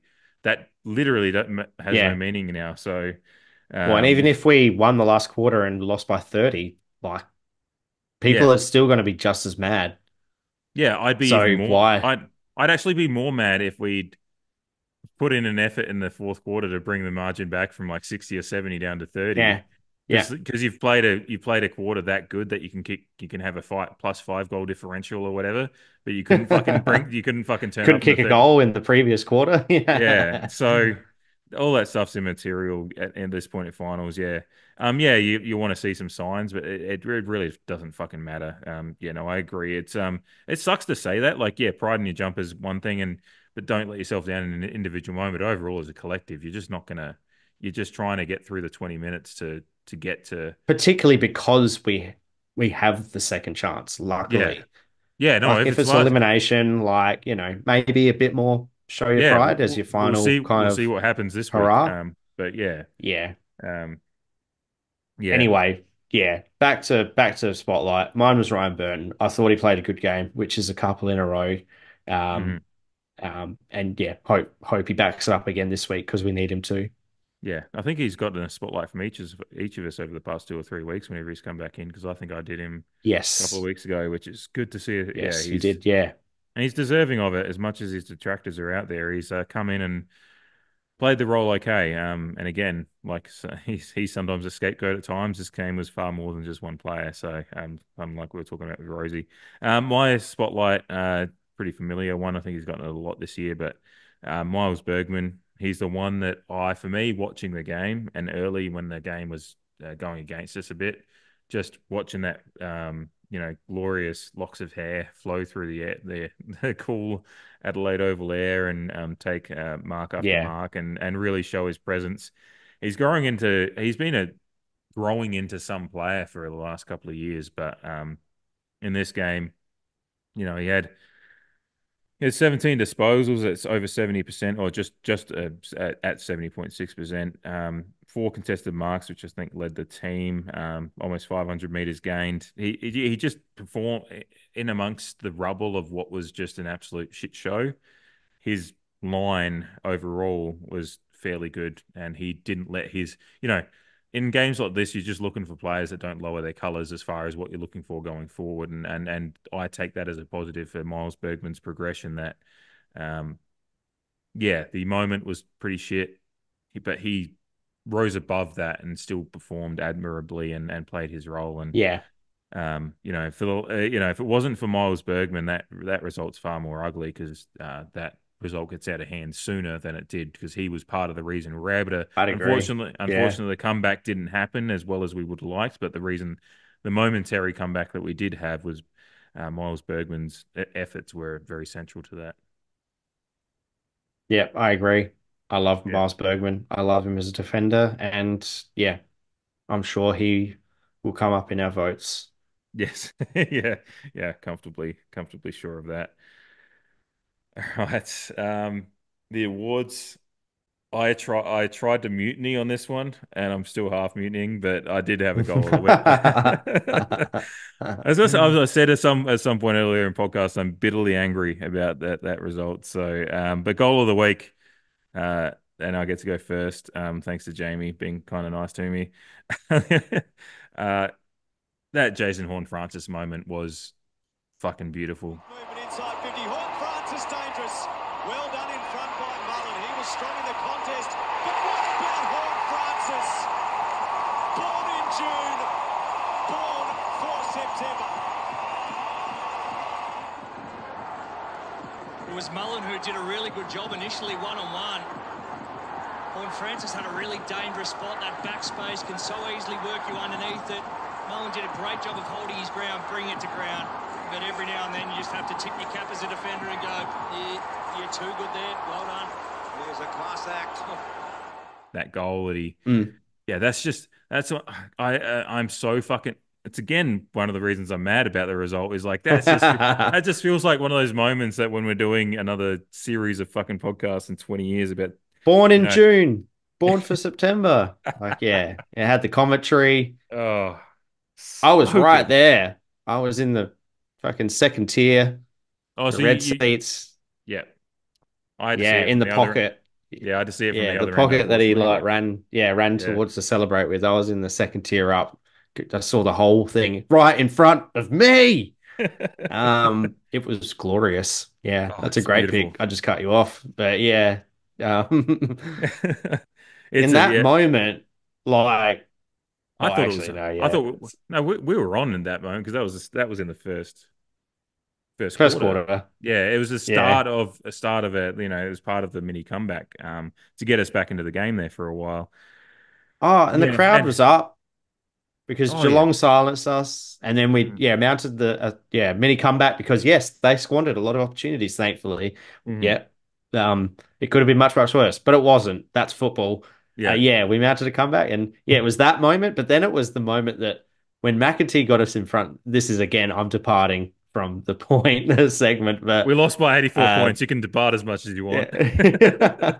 But it's just funny, like if you want to just remove emotion from it, apart from humor, Mm. like the moments in games of football before chaos happens, like that moment sticks out for me. And then, yeah, when McEntee kicked us ahead and we were ahead for that minute, we had parts of the game on our terms.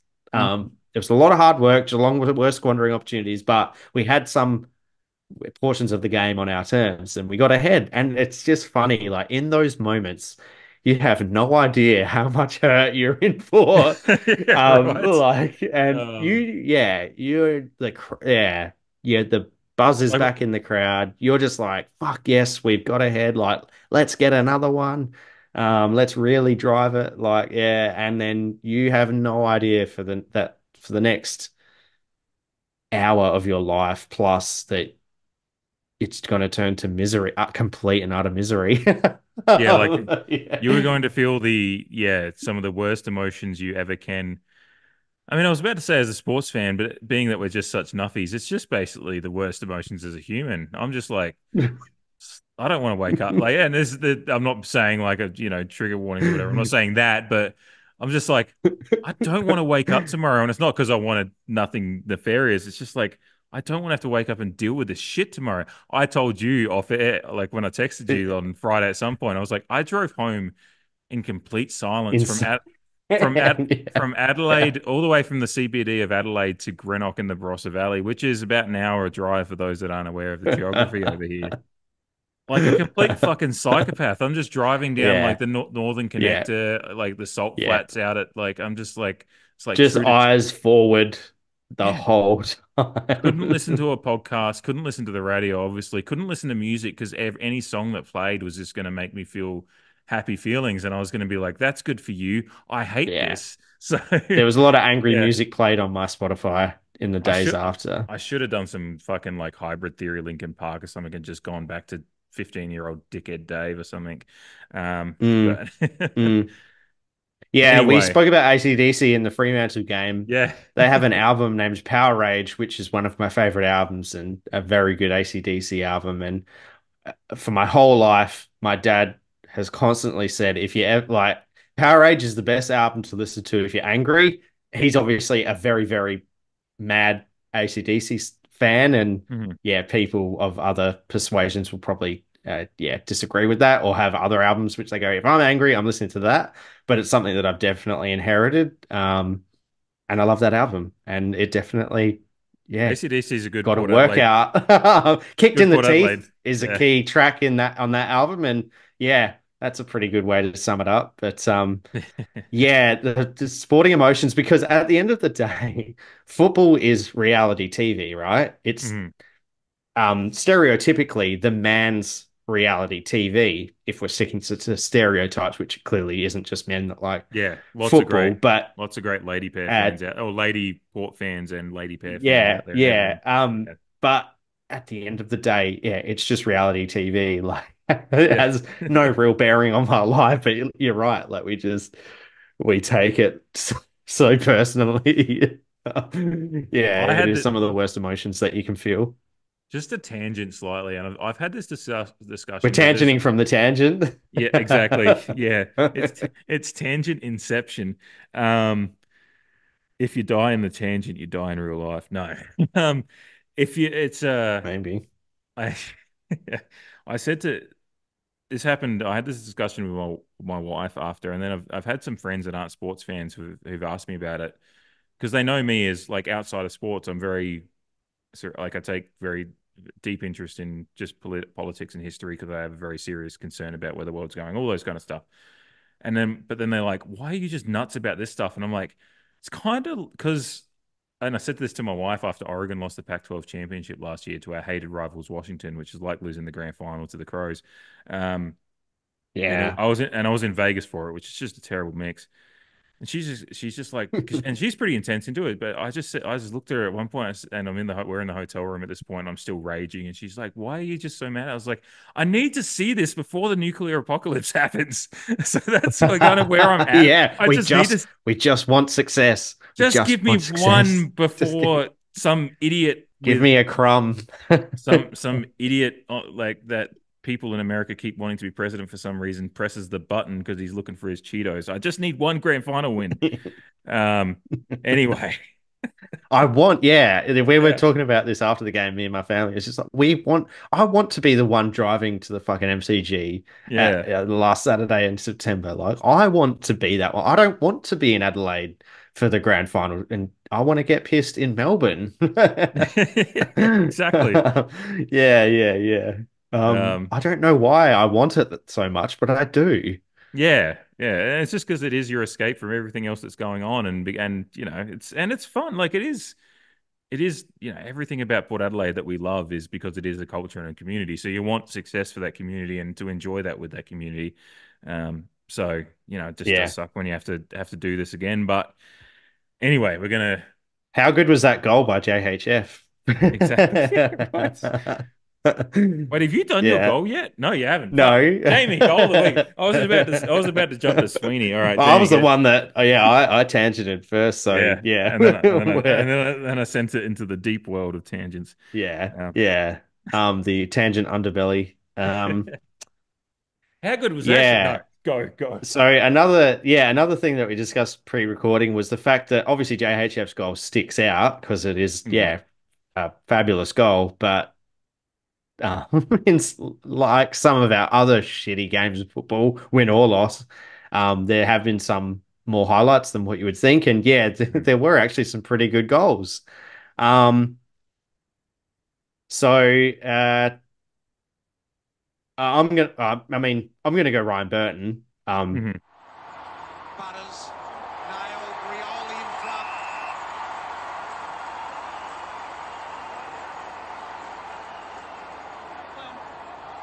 And he does just that to Burton. Long goal, massive kick by Burton.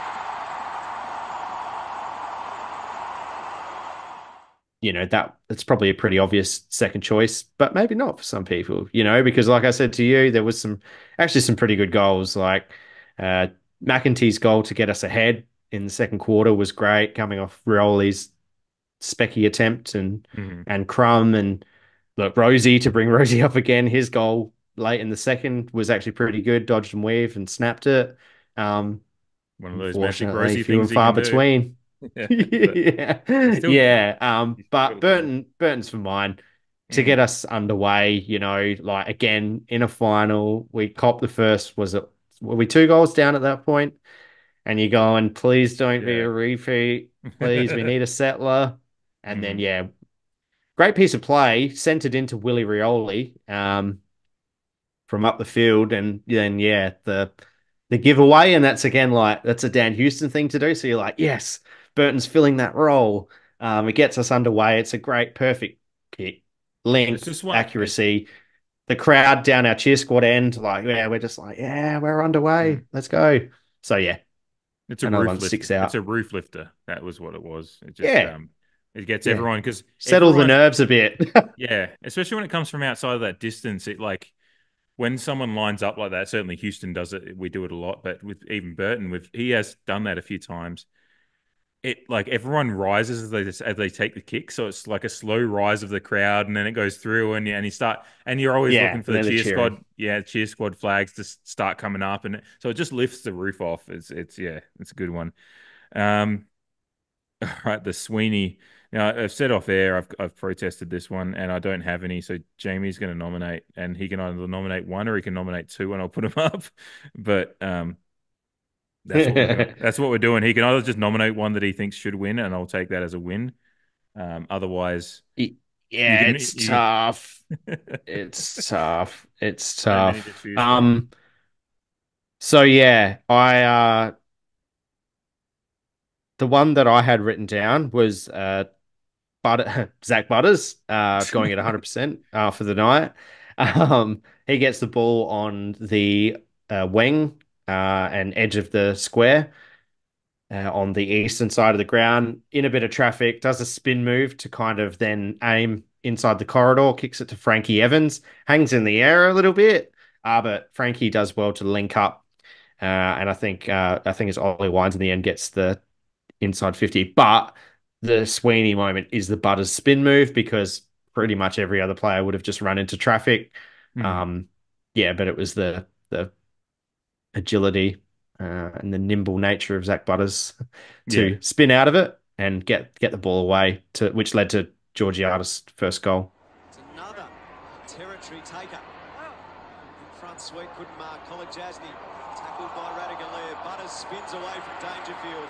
Kicks into the middle. Back with a flight. Francis Evans, no care for what was coming. Duncan, he managed to get a hand pass to Wines, who goes to Georgiades. Those hands have been a feature. yeah, Or only goal. yeah. Can't remember. Unfortunately, it is Oh no, unfortunate. first goal. He did kick Yeah, another one. okay. Like I said, No, he didn't. I'm looking at the wrong stat line. He kicked one goal too. yeah, it's unfortunate because we've talked about George and This is a hobby. I'm not getting paid for this. yeah. Well, and especially So especially on my end, like having flown back in, that's why. That's again, I would have actually had a Sweeney if I'd, just adjusting and dealing with everything of coming back to Australia for a while. Otherwise, I would have watched it. yeah, I would have I would have like, genuinely found one. I'm saying I'm protesting to be a little bit cynical, but I would have genuinely found yeah. one. Well, I have another one, so yeah, I can. Give it I give can it to me, nominate and then two and let the people talk. yeah. Because yeah, you mentioned Miles Bergman as your spotlight. Hmm. Yeah, there was a moment in the second quarter where copping a few barrages, forward forays from Geelong, and yeah, he's within a pack of players and takes one of his four contested marks on the night. No doubt that Max Holmes will be doing exactly that. Returning as Atkins bursts away from the centre clearance. 3-on-3 deep, Bergman wins hands down. Out to Sweet. Stanley. Really great work in positioning and confidence and execution in the mark, because anything that went to ground ended up in a goal for Geelong pretty much. So Yeah.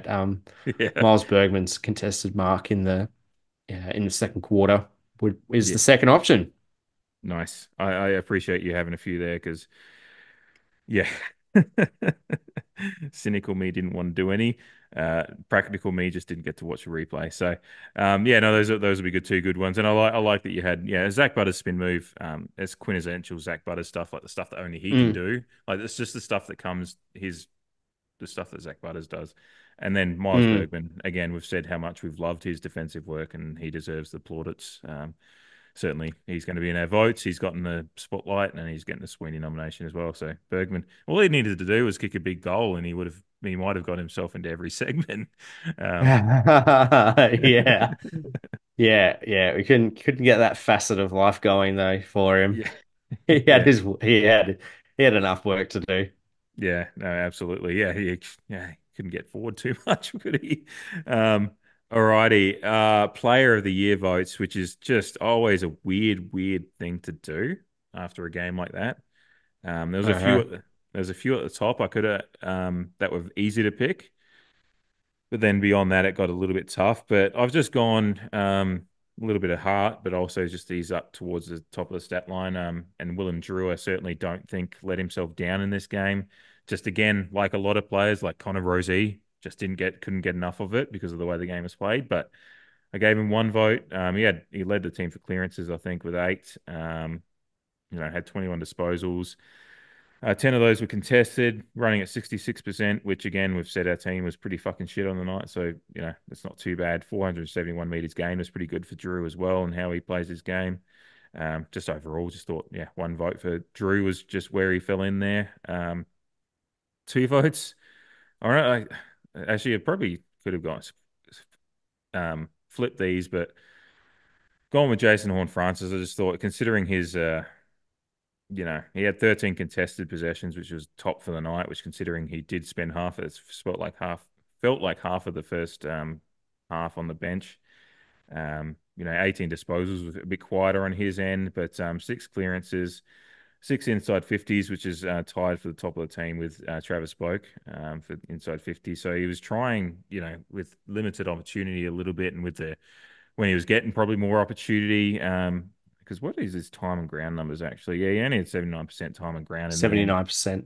Yeah, so you probably want, and he has been up in the 80s. Like last year, he was certainly down a little bit, but as he's progressing and his tank's getting better, he has been having some 80+% time and ground. So yeah, considering his and certainly his goal plays a big part, and you don't always look at goals, but a good goal does play a part in my mind, and we love Jason JHF anyway, so had to give him 2 votes. For my 3 votes, Ryan Burton gets my 3 votes. I think there's a part of me that sometimes just goes when a player is so maligned, and he does have reasons for his criticism at times. We certainly were agreeing with him losing his spot in the side at one point, but I think he's come back and performed with pretty admirable a pretty admirable attitude considering his in and outness of the side over the year. 21 disposals. He went at 66%.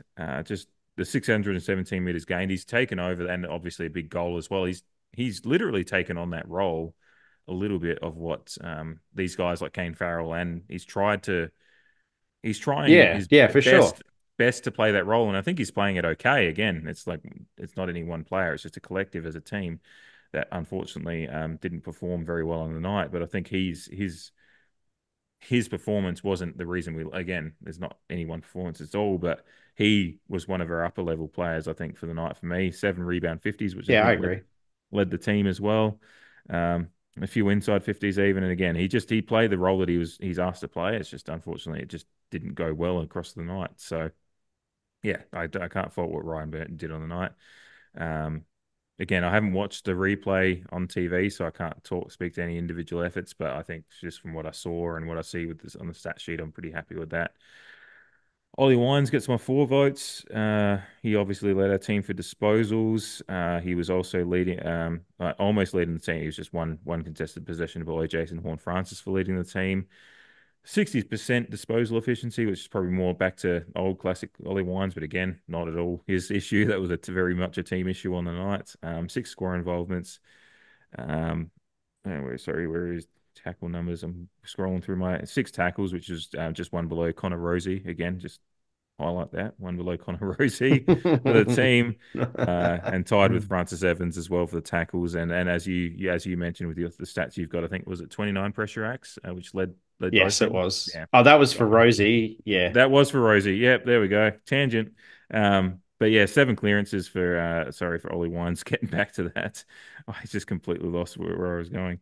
But yeah, Ollie Wines, unfortunately, a quiet night for him, a quieter night than what we usually expect from Connor Rozee. Ollie Wines, I'll get there eventually. I'll get there eventually. But yeah, it's he did as much as he could with what the collective was offering, I think. And probably pretty obvious now where I'm going with my 5 votes. Miles Bergman, 10 marks on the night, 4 of those contested, which I believe led the team as I scroll back up through my stats sheet. Yeah, he's just and the 70% disposal efficiency as well, which 17 disposals, 10 marks. Like being able to take those marks and then kind of just at least dam up that wall that was unfortunately got well opened, and dispose of the ball reasonably well. 4 inside 50s as well. I'm just looking for his score involved, just a couple of score involved. But yeah, almost 500 meters gained, 11 intercept sessions overall, which led the team. Just the next best was Aaliyah with 10. They were the only 2 that had double digit in that number, and really only the 2 that really led the intercept game overall. But yeah, for Bergman to play that kind of game, play that role, and unfortunately, again, big loss, but I think he played as best as he possibly could under the circumstances. And for me, Yeah.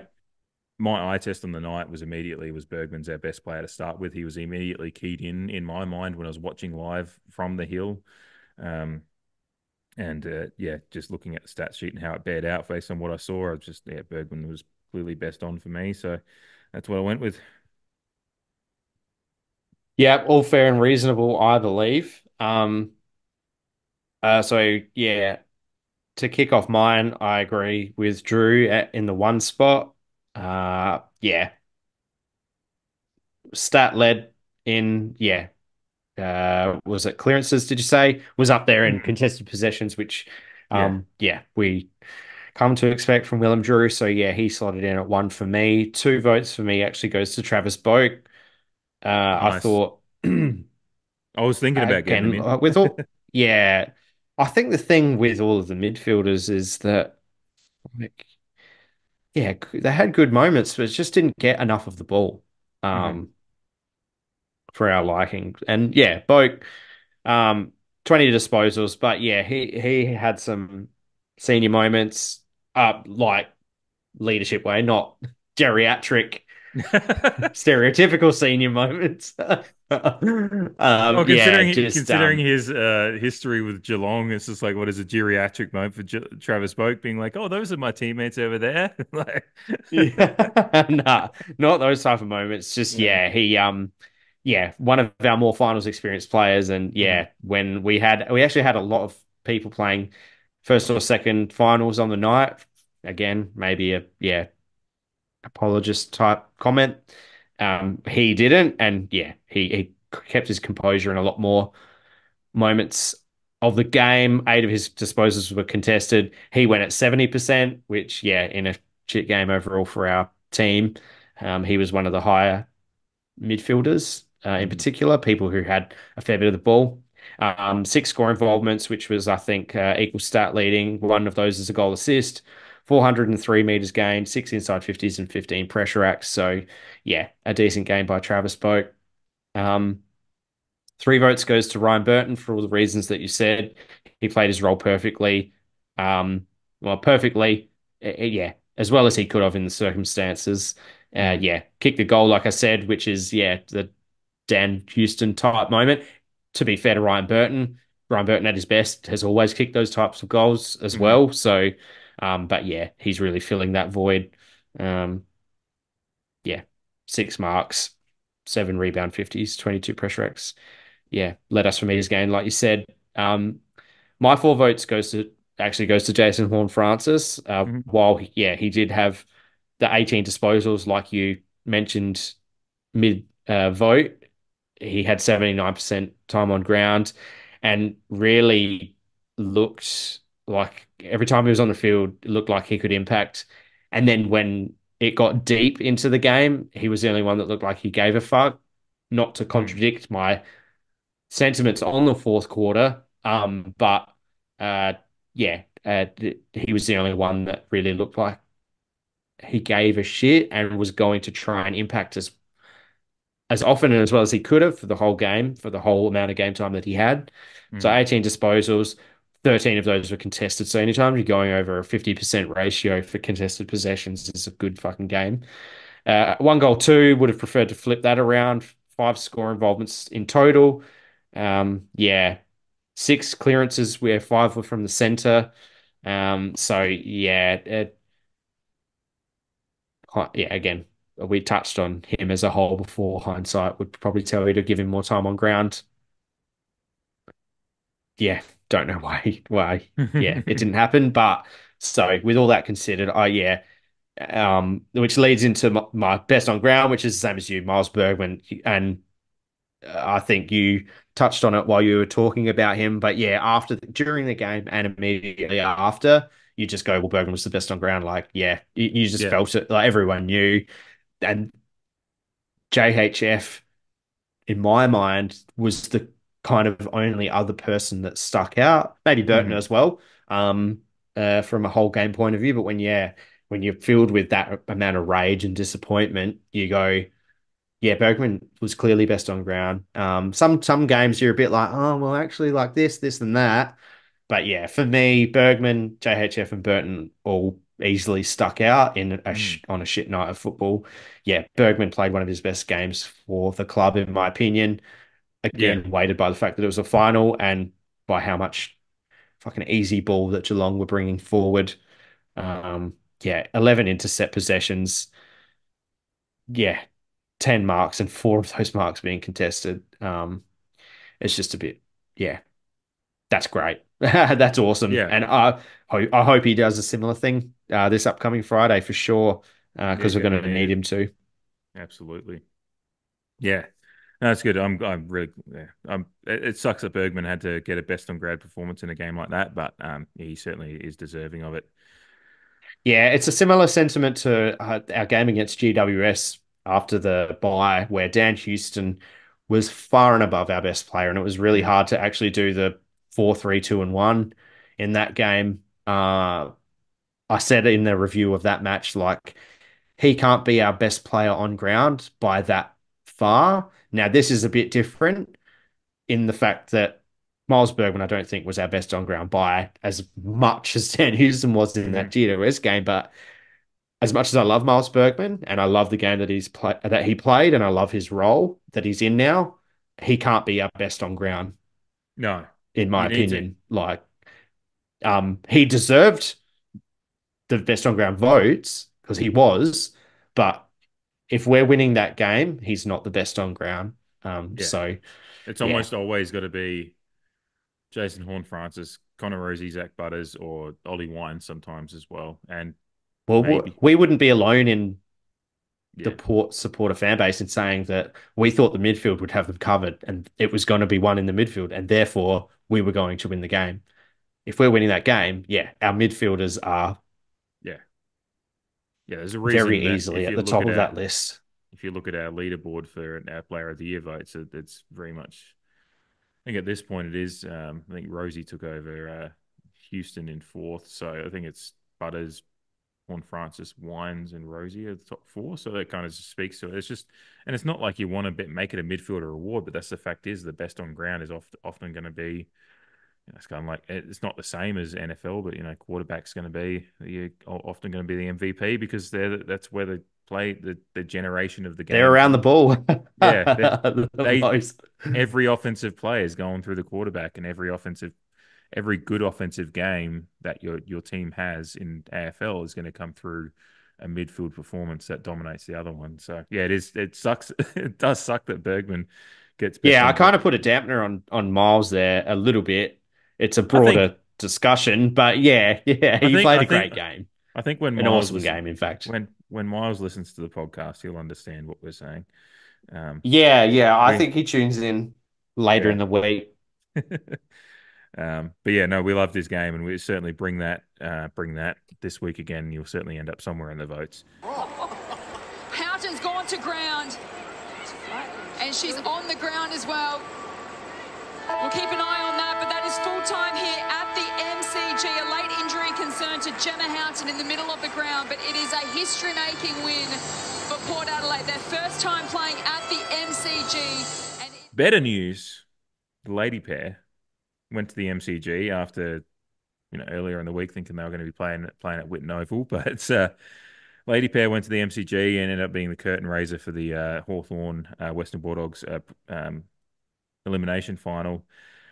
Kicked off at around 5 o'clock local, so they didn't have too much of a crowd, sadly, which sucks because they dominated the Western Bulldogs. Although, if you watch the game back, which I did watch that game back, Western Bulldogs do have their moments. There's two teams that are a little bit still in development. And Western Bulldogs obviously have won a premiership and are just in a little bit of rebuild phase. We are in an uplift, building up our youth phase, but again, a really, really good performance from our ladies, who we were very, very much impressed with in their round 1 loss against the Crows in the opening round showdown for the AFLW. And continued some of those trends that we're seeing, which I was really impressed with. First of all, is just seeing some actual expansion in the game plan, just getting right into it. Stuff like Gemma being a link up kind of Jeremy. We're talking about Jeremy Cameron, now we can talk about it in a positive light. Like she's someone who's predominantly a forward, but she's moving up the ground. And she can impact athletic link up play, and she had some real she had a nice score involvement in game again in this one. And it's just that expansion now that Lauren O'Neill's been at the helm for a couple of years. You can see she's kind of like really got a handle on what she's got. And of course, there's a lot of youth coming through. There's still going to be a lot of growth, and with growth comes growing pains at times. But this game was one of those ones that really showed some of what we're really building now. Julia Teakle pops up with 4 goals, a really good effort for her. 4 goals in the MCG, so shout out to Julia Teakle, or Bryn Teakle, as the commentators said a couple of times. Yeah,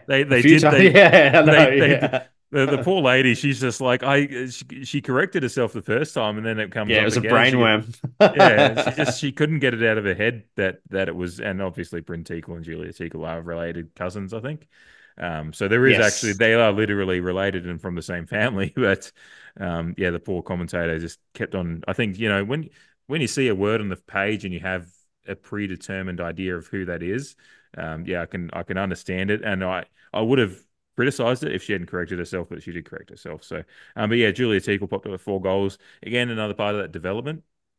Her goal kicking and confidence to go for goal, whether it be on the run, in play, or stepping out to take a mark, and then converting.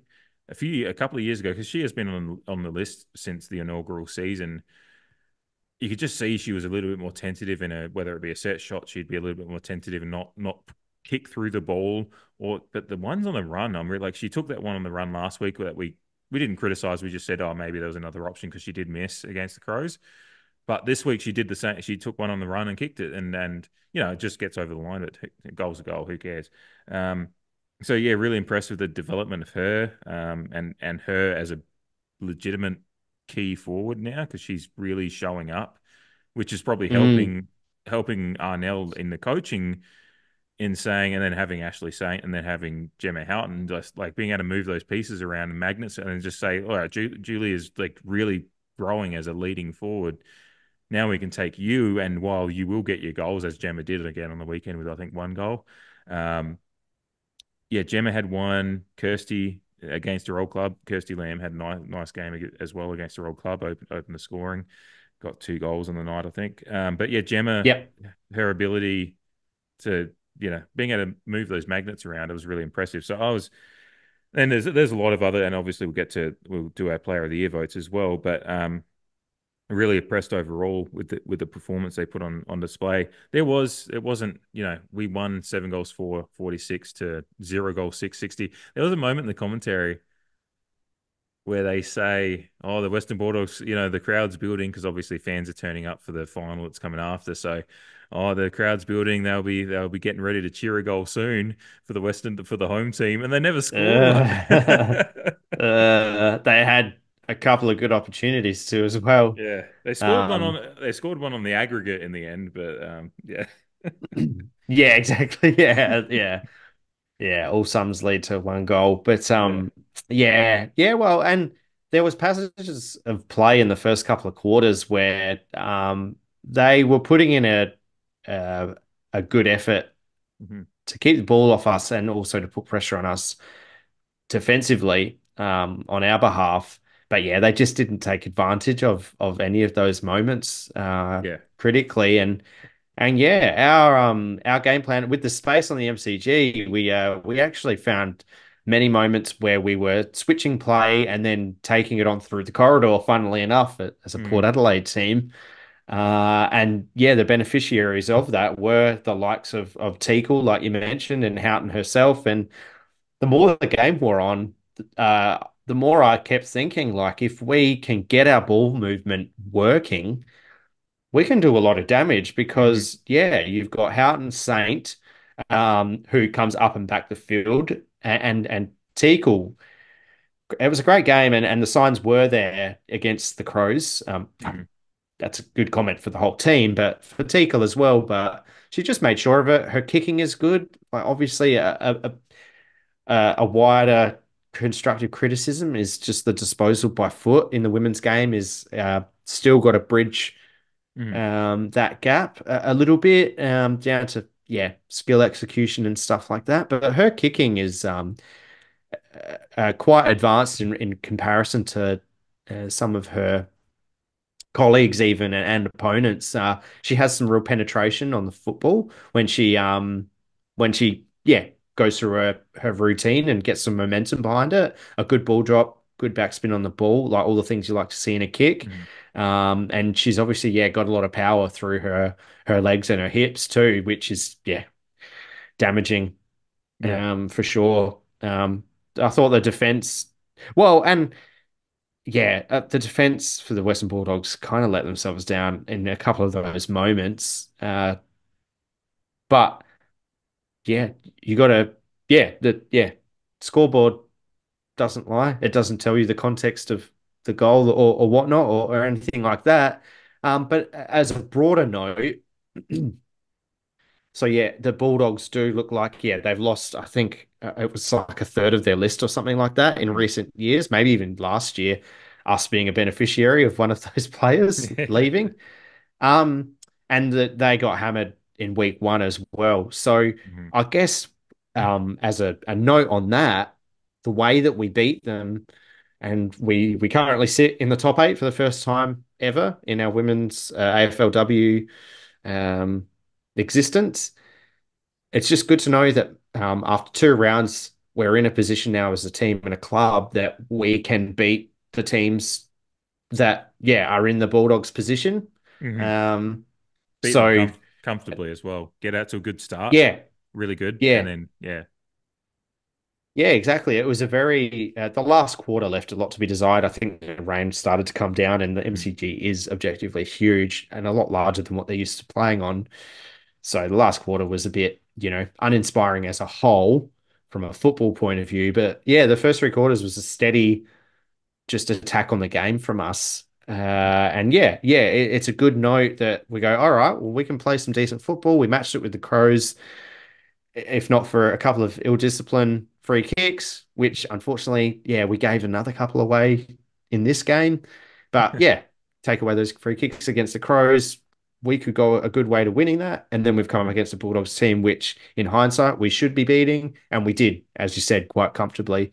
And now we move on to Freo, who equally got hammered in their game against the Crows in round week 2. But that's drawing ahead just a little bit too far. Not that we're going to do too much of a preview, but I came out of it going, all right, well, we're at a point now where some of the lower teams on the ladder, we should be expecting to beat them now. Yeah. Yeah, and we're playing with the confidence that says that we expect to beat them rather than there's still some, as you said, disposal issues and some of that synergy between lines, but it's building, I think.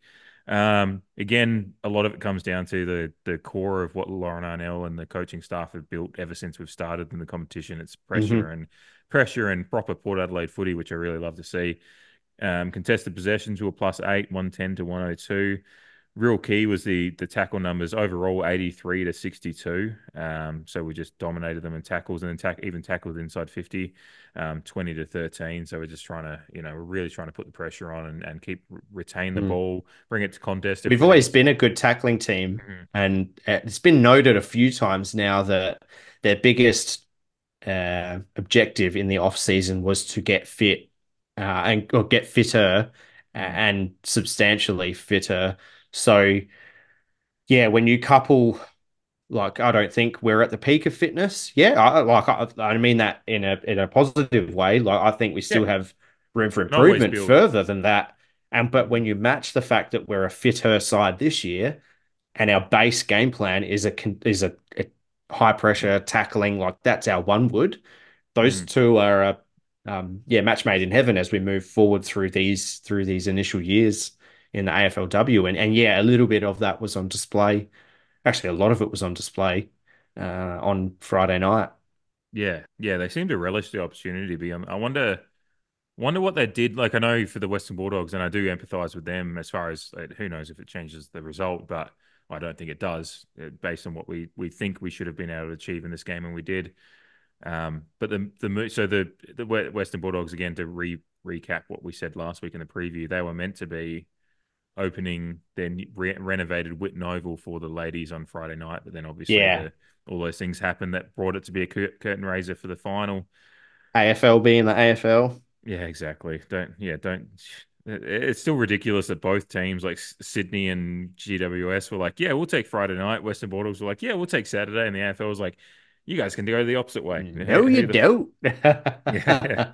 But on a positive note, I wonder what attitude lift, because the girls seem to relish it. They were, taking their selfies, and there was a good team photo on the MCG after the game as well. I wonder what that did for them. Like, I reckon they would have just been like, "Fuck, we get to play in the G." Like, that's every footballer's Yeah, dream, yeah, obviously. yeah, for sure. And I know the AFLW, like, AFLW with how they do grand finals, like they don't know when they'll ever play on the G, probably at some point. So these girls got to go out and play in the MCG, the spiritual home of football, whatever you want to refer to it as. It is clearly has like godlike status in the AFL world, so they got to play in the G, and also I wonder what that did in their preparation, like, because they seemed like the energy was good from the start. I mean, we got out to a 2-goal start.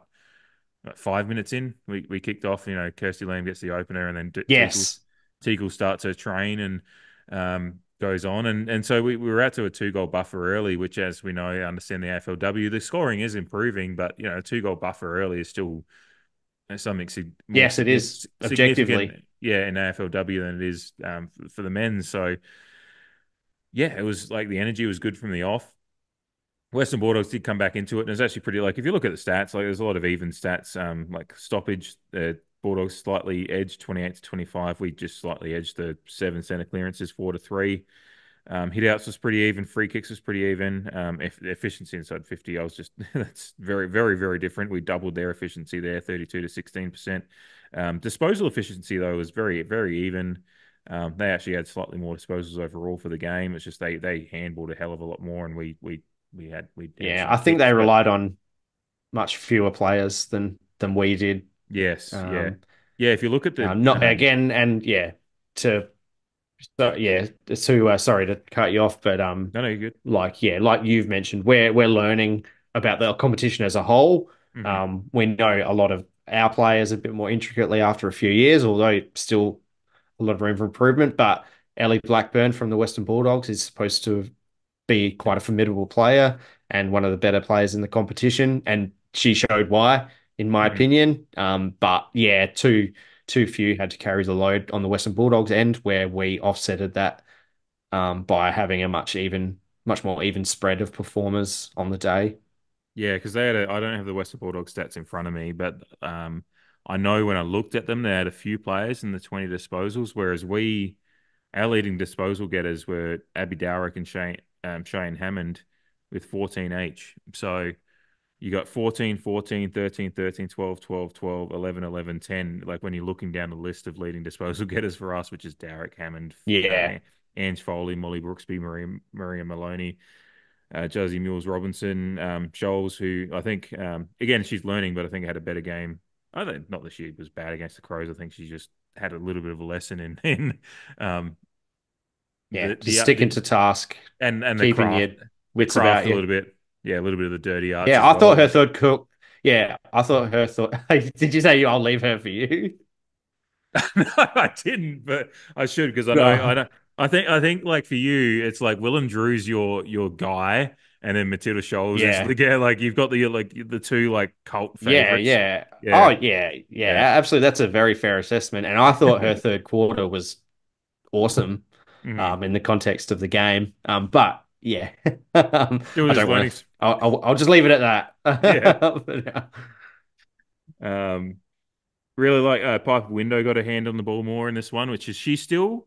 There's a few moments, and this is like Piper Window's an 18-year-old that's just come from the sandful, so she's going to grow a lot. But there's a few moments like she elects to take a short kick, like laterally, like the safe one, or handballed. I think she handballed to Ange Foley and put her under pressure a little bit. So there's a little few moments where you can just be like, she's not Yes. super confident in, but she's still providing. Like she got her hand on the ball 11 times, 63% efficiency. She was But one of our after that high. moment, I thought she bounced back Yeah, with her disposal. yeah. She's actually Eight she was tackles going on to the be one day. of my honor.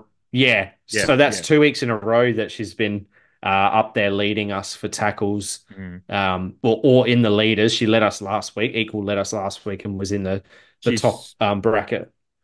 equal second best on this one with Yeah, Caitlin yeah. Wedland. So So yeah, she was going to be my one of my honorable mentions for the votes because yeah, she keeps presenting and yeah. keeps impacting contests, particularly with her tackling efforts. But I thought in this game she got her hands on the ball a bit more, and again, just with that youth pathway that we have now, her, Molly Brooksby, uh, Sinead Goody, who had a down game in comparison to round one. They good youth that again, a similar sentiment with Teakle. The kicking style just looks more rounded and Mhm. more proficient in comparison to some others out there on the field and in the competition. And I can't help but think that is because, yeah, they're playing, they've because of that pathway. If I can get it out, yeah, yeah, Park Window. I really enjoyed what she brought on the day too. Yeah, yeah. There was a lot more in this game where I just went that's like not that I looked at the showdown and went, oh, God, what are we doing? Like as we've clearly discussed on this podcast a lot, we're not reactive in that way. But this game was one where I watched Piper's game and I was just like, there's more of what like I've heard because I haven't gone back and watched much of the sample footage or anything like that. But yeah, Piper's game in this one just she's again there was a couple of those moments you could just see that she was like acquiescing to seniors around her and getting not that sounds mean to Ange Foley. There was actually a commentary moment when they were someone talked about her being old, and I think one of the commentators was like, "Oh, you can't Being talk the about it." oldest, yeah, Yeah, one out there or something. yeah. Which I love Ange Foley's game as well. Love having her on the team. But yeah, but Piper's game overall, like when you look at her as an 18-year-old raw kid that's coming out of the sandful and just one of those priority pickup windows things signings that we've got. Geez, we've done well with some of these because when you look at Sinead Goody's game from last week and then Piper Window's game this week, and then obviously Scholesy being out there as well, and a lot of the other young ones we've got out there, along with the ones we haven't even got out there like Lauren Young, Lauren Young, Lauren Young, yeah. and then obviously with Henny Ewings being out for the time being as well. Some of it's really nice with those ones being out to see so many of these younger ones coming through and showing that we've got we run pretty deep Yeah, in absolutely. the highly Yeah. highly rated depth Mm. players. Yeah, And yeah, even love some of Emily Borg's. Yeah, Emily Borg. oh The yeah, defense, I thought, again, against what is seemingly a lesser opponent, the defense looked quite accomplished mm-hmm. before and after Janelle Cuthbertson went off with her knee. Yes, I And you meant to mentioned Ange bring that up at Foley. one point. She's going to be much more important for us now for the rest of the season, Mm-hmm. with being that senior figure.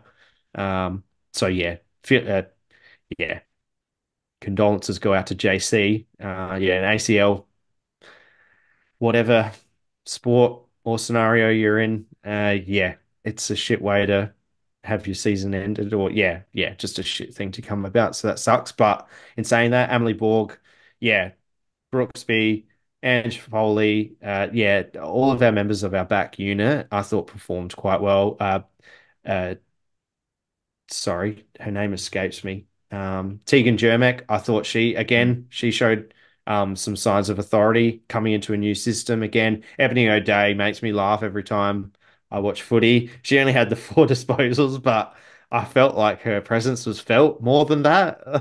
Like Ella Bogue, I think, she's flies incredibly. under the radar. She does, yeah. So yeah, I thought I thought as a unit they performed quite well. Like I said, against an opponent that is seemingly lower, going to be lower than us this year. Yeah. And again, just to mention, like Tegan Jermack, has come in as one of our injury replacement signings, so she wasn't even on the list up until Mm. God. I'm trying to do time math in my head, and time is a flat circle after my jet lag over the last week. But I think she's only been on the list for 6 to 8 weeks, maybe longer. It's a But very yeah, recent, again, occurrence. she's come in as preseason kind of was underway, so.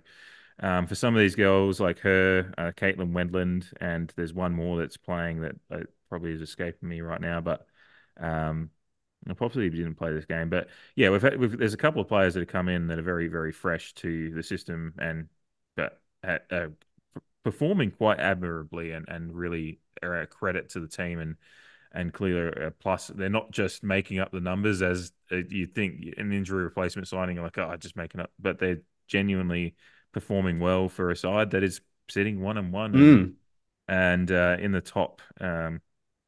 in the top eight and coming up with a nice little top eight battle. I think it's going to be sixth versus seventh when it comes to our game against Frio, which we'll get to in a moment. I'll just briefly touch on that before we finish. But did you have anything else before we get to our votes?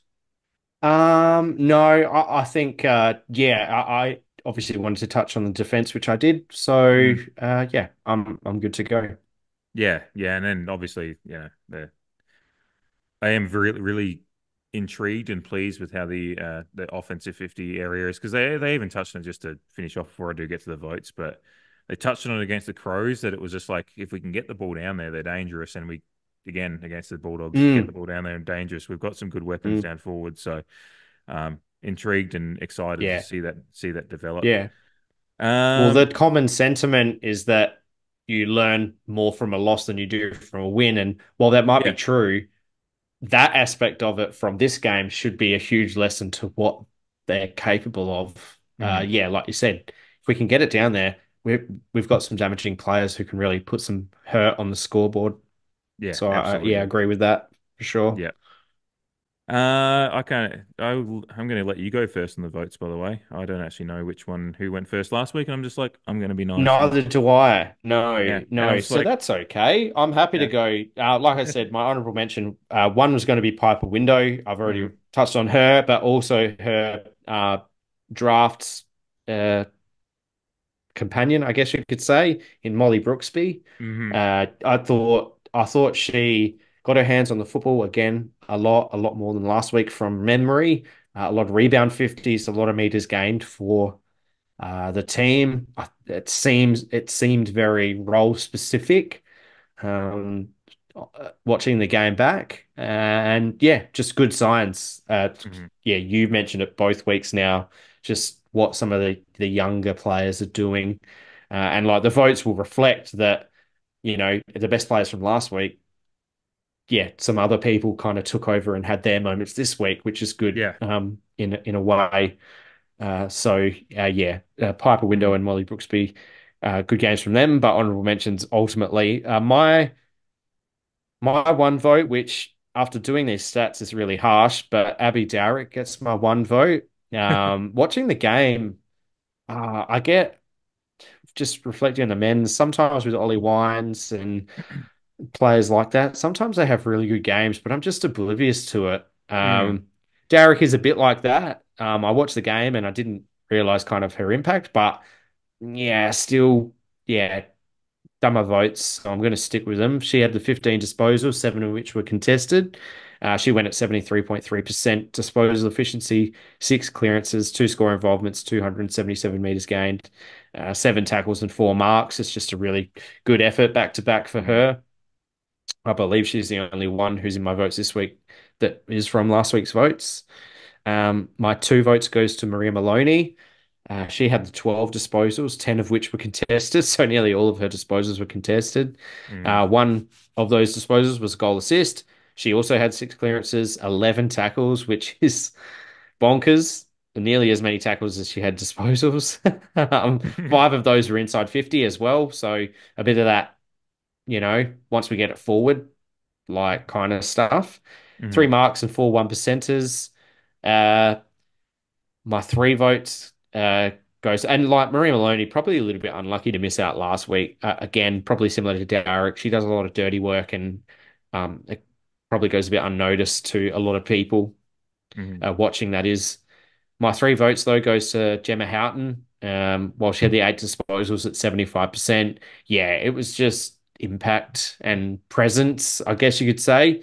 She kicked the 1 goal herself, included in her 5 score involvements. She had 3 inside 50s herself, 230 meters gained, and 5 tackles. She's the type of player where, um, yeah, like our love for some of the small forwards in the men's game, it's like just get it in her area and she'll blow you away, kind of thing. Or yeah, she'll break away from an opponent, she'll gain possession, she'll fend someone off, and she'll penetrate. Yeah, I really loved a lot of her efforts in this game. A real presence game from Gemma.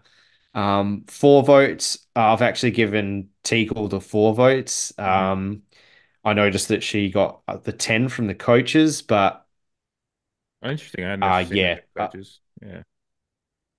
Yeah. yeah. I think they came out earlier today. I may be wrong.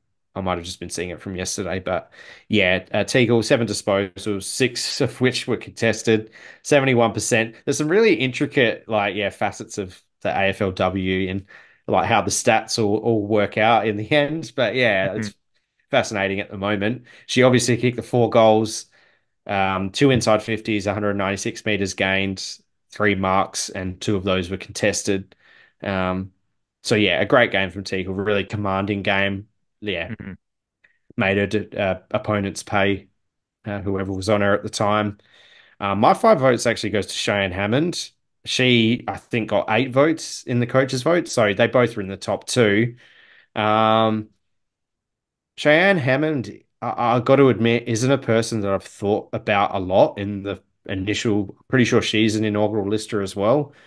Yeah, she's been Not around a really a while. player Yeah. that I have thought about a lot, haven't paid much attention to. Um, but I thought she really,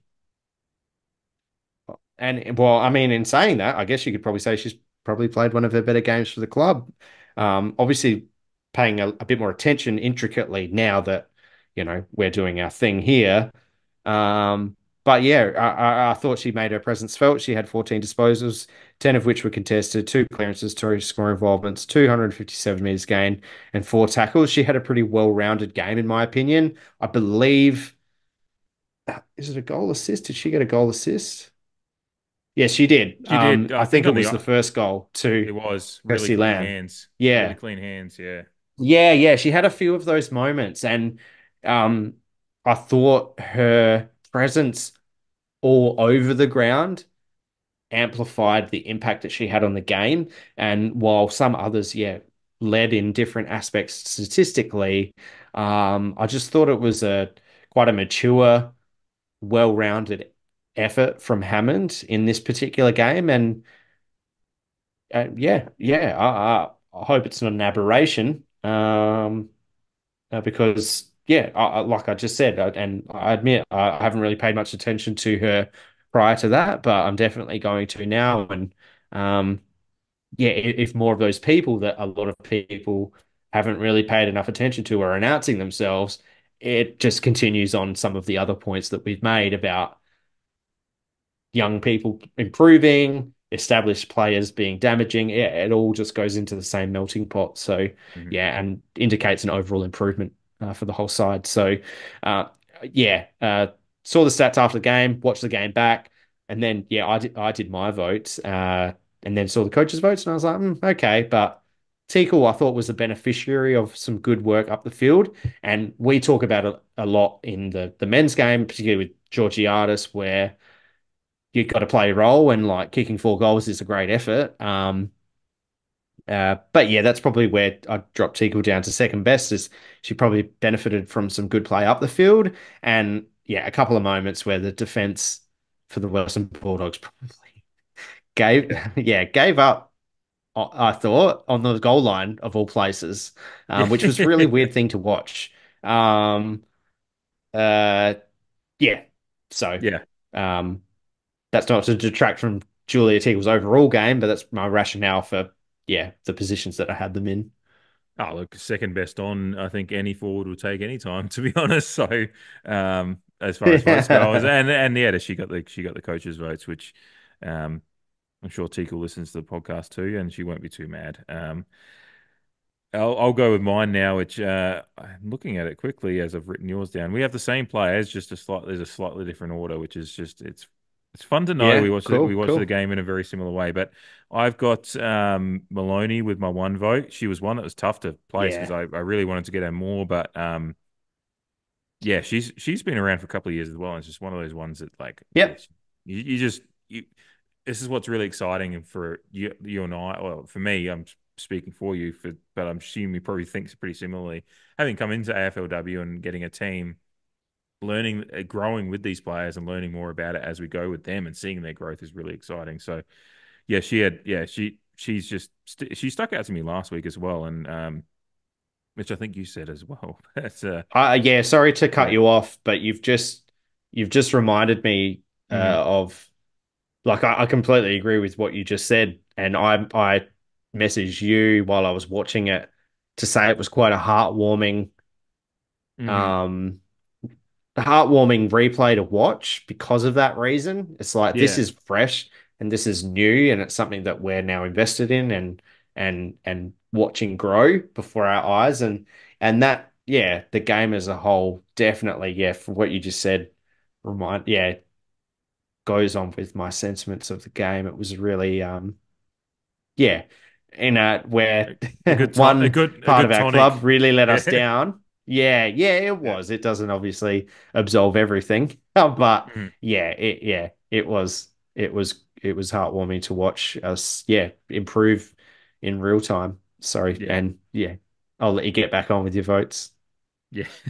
No, that's a really nice guy. I'm glad you brought that up because it's cool to hear from you because you and I both ride the emotional roller coasters. It was good to hear from you that you're having a nice mental health moment with as far as the Port Adelaide Football Club with you is concerned.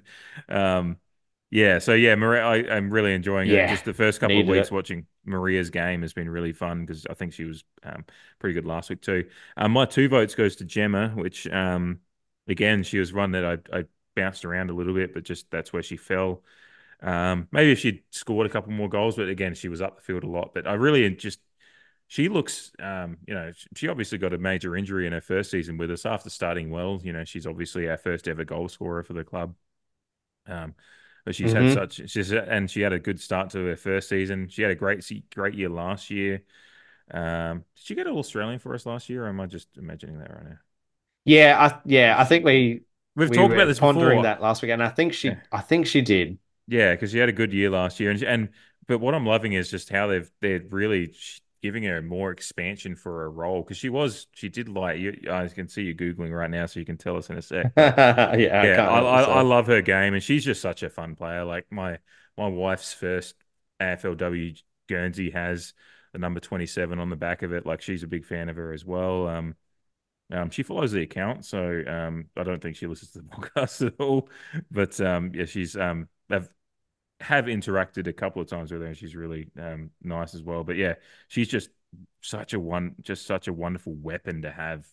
I just a player that can go everywhere and do a lot Yeah, of do it yeah, we're so totally wrong. I think they must have announced an All Australian squad like they do with the men's, right. Maybe she's in and there. Dowrick and Houghton must have been in the squad because, yeah, no Port Adelaide players in last year's All Australian team, Well, unfortunately. the All Australian team in my heart, she was in there along with all the other players. Yeah, but yeah, loved her game anyway.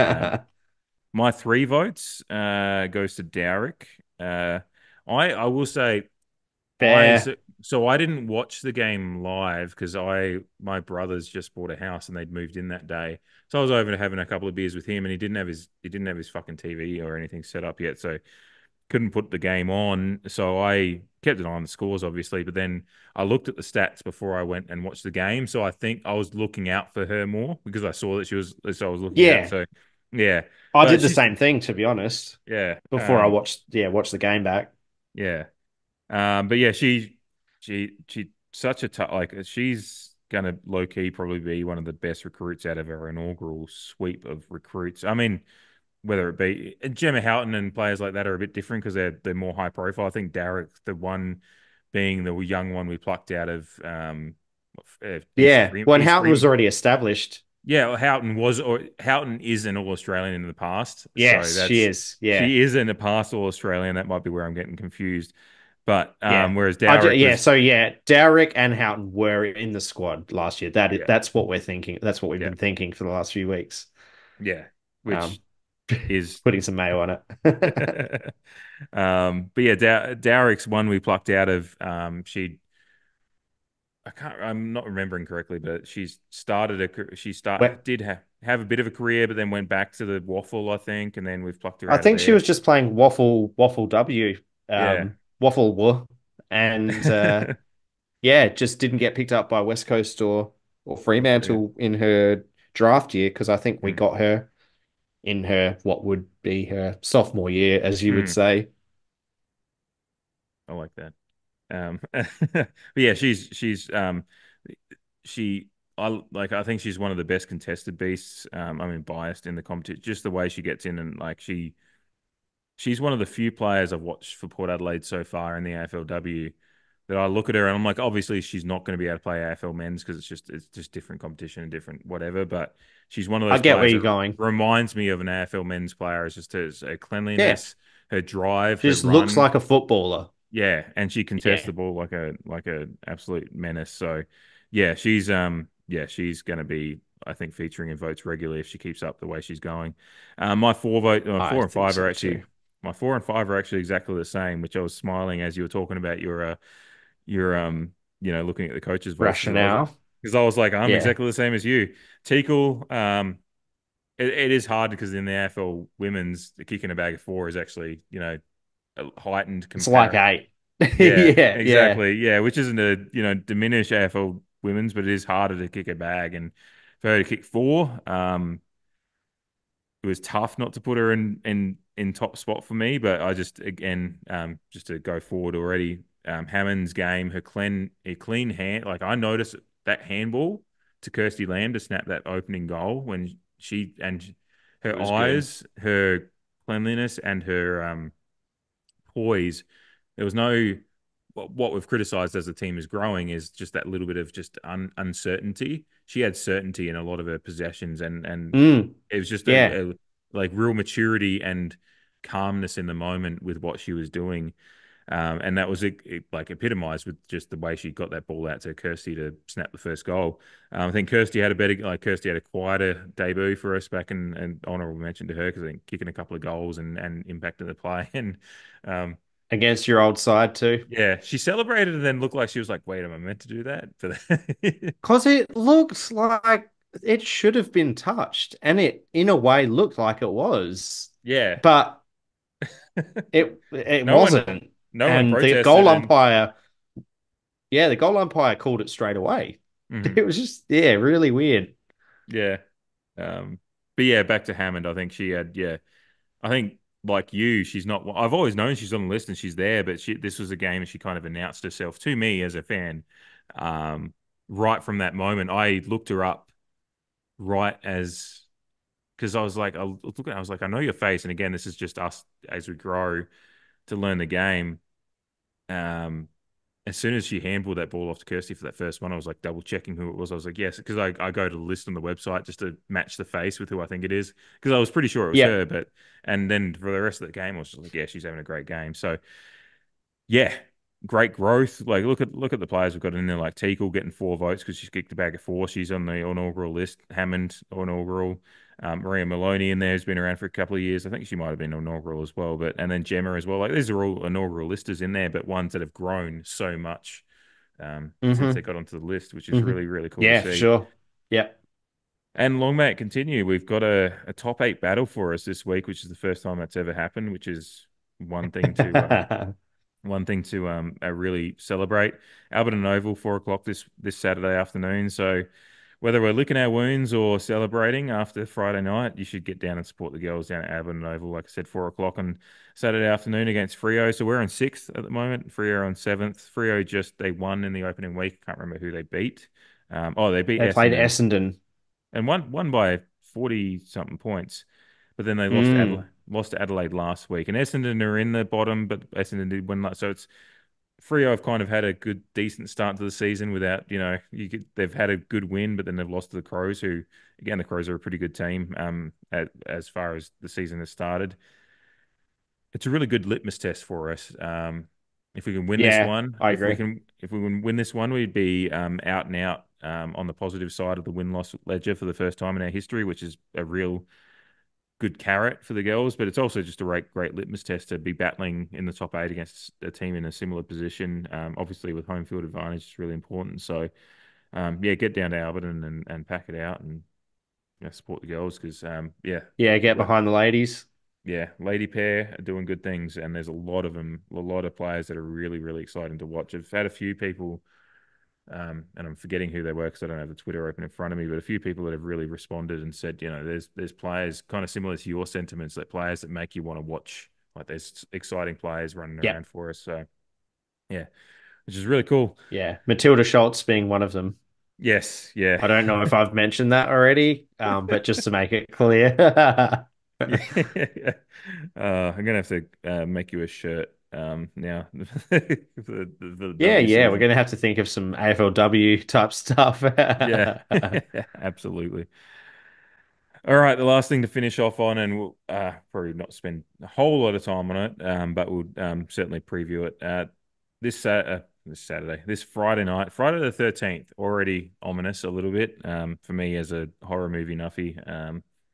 But obviously, anyone that just superstitious, Friday the 13th is always looms large just for those reasons. But yeah, Adelaide Oval, 7:10 p.m. Australian Central Time, Alberton Standard Time, however you read it. Port Adelaide plays the Hawthorn Hawks, Hawk Tour at Adelaide Oval. What's looking like a reasonable day weather-wise. So no excuses there. Thursday, Friday, Saturday, not much chance of rain on any of those days. I always look at the 3 days, the day preceding and the day after and the day of, to get my read on the weather, and it's just looking like it's going to be pretty good weather. Not much chance of rain. Mostly sunny, 18 degrees during the day, cool and 7 overnight. But that's footy weather. That's September footy weather. You got to get used to it. So interesting. Obviously, the one major injury news for us, we've already kind of talked about. Zach Butters is available, but he's going to be sore. So it'll be interesting to see how that goes. On the other side of the ball, Hawthorn have actually ruled out Will Day early because they were kind of talking about him being a possibility for this week, but they've actually ruled him out already. So there's no foxing there. They're just ruling him out. And the other big one that came out of last week's game towards the end of it, Sam Frost, who's been one of their key backs all year, actually. I think he's played every game for them this year. He had I don't know if it was a stress fracture or something like that. Bone stress injury, whatever that stress fracture in his foot. Yeah, late in the win over the Dogs. So he's out. That's a big loss in their defensive structure for them. Not the biggest one, If I had to pick, I'd be like, James Sicily, you can get a stress fracture. Not that I'm wishing anything on anyone, but we're fans. We do this stuff. But Sam Frost is a big loss for them too. So there's a little bit of Gut the fish. The fish. Yes. But yeah, so a couple of obviously Will Day was out last week and they had a pretty good win against the Western Bulldogs anyway. But Sam Frost is a big one. They're going to have to readjust their backline a little bit. We've certainly got plenty. Yeah. Luke Breust is playing his 300th game as well, so there's a little bit of something there. It's still. And Dylan Moore plays his 100th. Oh, does he? So add another layer. Yeah, and he's pretty handy as well. Oh, how do you read this one? Because for me, it's hard to kind of metabolize my thoughts on it because I sit there and go, we can't fucking play that bad again. Yeah. So I already have a little bit more confidence. I'm just like, it is the classic thing that Fort fans are understandably frustrated at times. It's like we never play that bad 2 weeks in a row usually, because usually we decide to turn around and after the showdown loss we beat And play for Ken. yeah, we go to Geelong, and win, or stuff like that. So beat St Kilda at Marvel. yeah, exactly. So, but then what Hawthorn do and how they move the ball, the famous hawk ball and whatever it is everything that can damage how we are if we're not at the top of our game. More, looking obviously last week and then the earlier parts of the season, and they certainly almost had us in that game, which is another layer. A lot of people have said, oh, they're going to want to get their revenge for DBJ or Lele. So there's a lot of stuff that they do that can damage us, and they just overrun. Like it is such an incredible thing to watch. How they run the ball, how they move the ball, how they just. It's kind of just it's helter skelter, but it's helter skelter with some structure to it. Like they just know that they run, they carry their youth. That is a big factor in it, and we've got that too. But it's theirs is really overriding. Just obviously the guys like Bruce and Gunston, the forward line, just get to sit there and fucking wait for it. The green and gold, the golden brown tsunami to come forward to them and hand them the ball. And obviously, some youth like Kausha Deer and Chol down there help as well. But yeah, a lot of youth, a lot of run, and a lot of vibes. I saw one of those accounts on Instagram posted just like their TikTok and Instagram accounts have gained like 50 or 60,000 followers this year or in the last few months, just because. Yeah, right. I'm sure, like people that just love footy probably might give him a follow and stuff like that because Yeah. they want to see the content. They're the feel-good story of the AFL. Yeah. So Be yeah, nice to shut everything's him up, wouldn't it? going off the back of that. Yeah, well, the only thing that we spoke about regarding footy post Thursday night, I think I sent you a message to say that, like, in a weird way, I was kind of happy with Hawthorn winning through because they're young. It's Yeah. irrational, I know, but in a final, it may just open the door to a little bit of inconsistency because, yeah, we saw, like I said, we had a lot of players playing their first or second or third finals on Thursday night against Geelong. They have a good group of players who are playing their first and second finals as well. So, um, yeah, just and as well the point that you made jovially, but it's true. Like, there's surely no fucking way that we can play as bad as we did on Thursday night. Like, if there's ever a moment to turn it around, and again, the whole club let us down Thursday night, so the whole club is going to have to turn it around, not just one or two people, not just Ken, not just Connor Rozee. Like, everyone's going to have to turn it around. Um, so we need to get our selections right. We need to get our intensity right from ball one because, yeah, like the game against Geelong in the home and away season is a good kind of inspirational piece because after the showdown loss, Jesus Christ, it was bedlam. Like, it was, everyone was in the doldrums. Yeah, we both expected a loss. Everyone expected a loss to go down to Geelong, and we blew them out of the water early. We did the early work and we held on for a win, and that's essentially all we have to fucking do. Show up with a better game plan, a better strategic. Oh, fucking hold your zone, hold your forward press back, get the selections right, pick the team that's going to win the game, not stop Hawthorn, if that makes sense. So, and yeah, yeah, be brave. and Be I know brave. everyone's sentiments like regarding us in finals, but sport stuff can happen that you least expect. And at this point in time, we're alive. There's a team that, yeah, now we're the rank outsiders. Yeah, I But did we're this. playing at home. I did the screenshot yesterday when I was starting to put my notes together. But yeah, we're Hawthorn are $1.59 favourite versus our $2.36 at that point. I don't know if it's closed at all any point, but that's kind of where it was yesterday, which Yeah.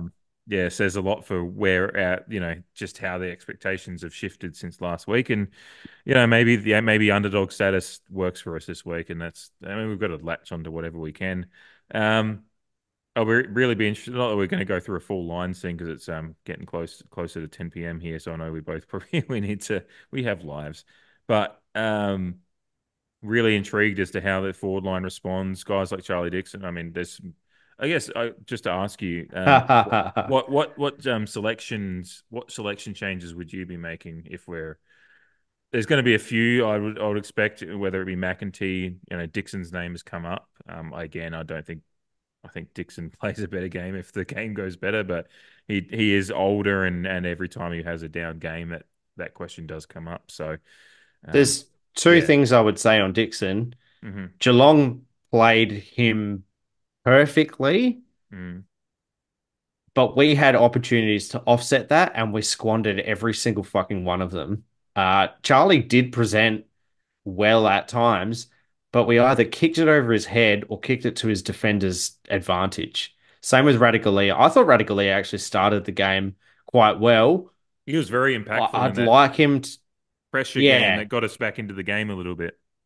Yeah. In terms of impact, I've chatted to some people after the game and like it was a similar. I mean, it went off the back of my watch from the last game was that we need him to impact on the scoreboard, but take some more marks as well. Like a highlight of the magnet change in the Carlton game was he exploited the defenders, maybe it was by surprise in the end. It's kind of looking like that right now, but he's drafted as a forward initially at Geelong, so he knows how to play in that area. He just needs to make sure of a few things. But yeah, again, I think fascinating what people who are paid to analyze the game criticize and how they go about it. Again, like I don't know how much blame you can place on people who play at either ends of the field when we know why it does or doesn't go down those particular areas. In saying that, I think you said it just before I started. Everyone needs to lift. And yes, we had opportunities to give Charlie Dixon shots on goal. Yes, he looked bad. Yes, Asava radically impacted the game early in particular, I thought. But yes, he needs to lift as well. Everyone needs to lift. In terms of team selection, it's a very interesting question. The team kind of looked like how we wanted it to, barring Jed McEntee playing, starting, or whatnot. The team that was listed on Thursday night is in the realm of where I want it to be. What I would say is that by not picking Sin seemed like a scared non-selection. And I don't know if that again had a subliminal subconscious impact, but not picking Sin, in my opinion, and selling DBJ out to put him back was a scared decision. So Sin played the last game against Hawthorn. Funnily enough, it's the game that he unfortunately broke his collarbone in. I think we both agreed that he had a good game, and I think picking him is the right decision, albeit he hasn't got a lot of AFL form to go off of, but you need to pick the next best player in the position. That kind of shit, like the DBJ going back kind of shit, that's real 2015, 2016 type areas where we were just hell-bent on picking the 22 best players rather than the 22 best players for their positions in that kind of time period.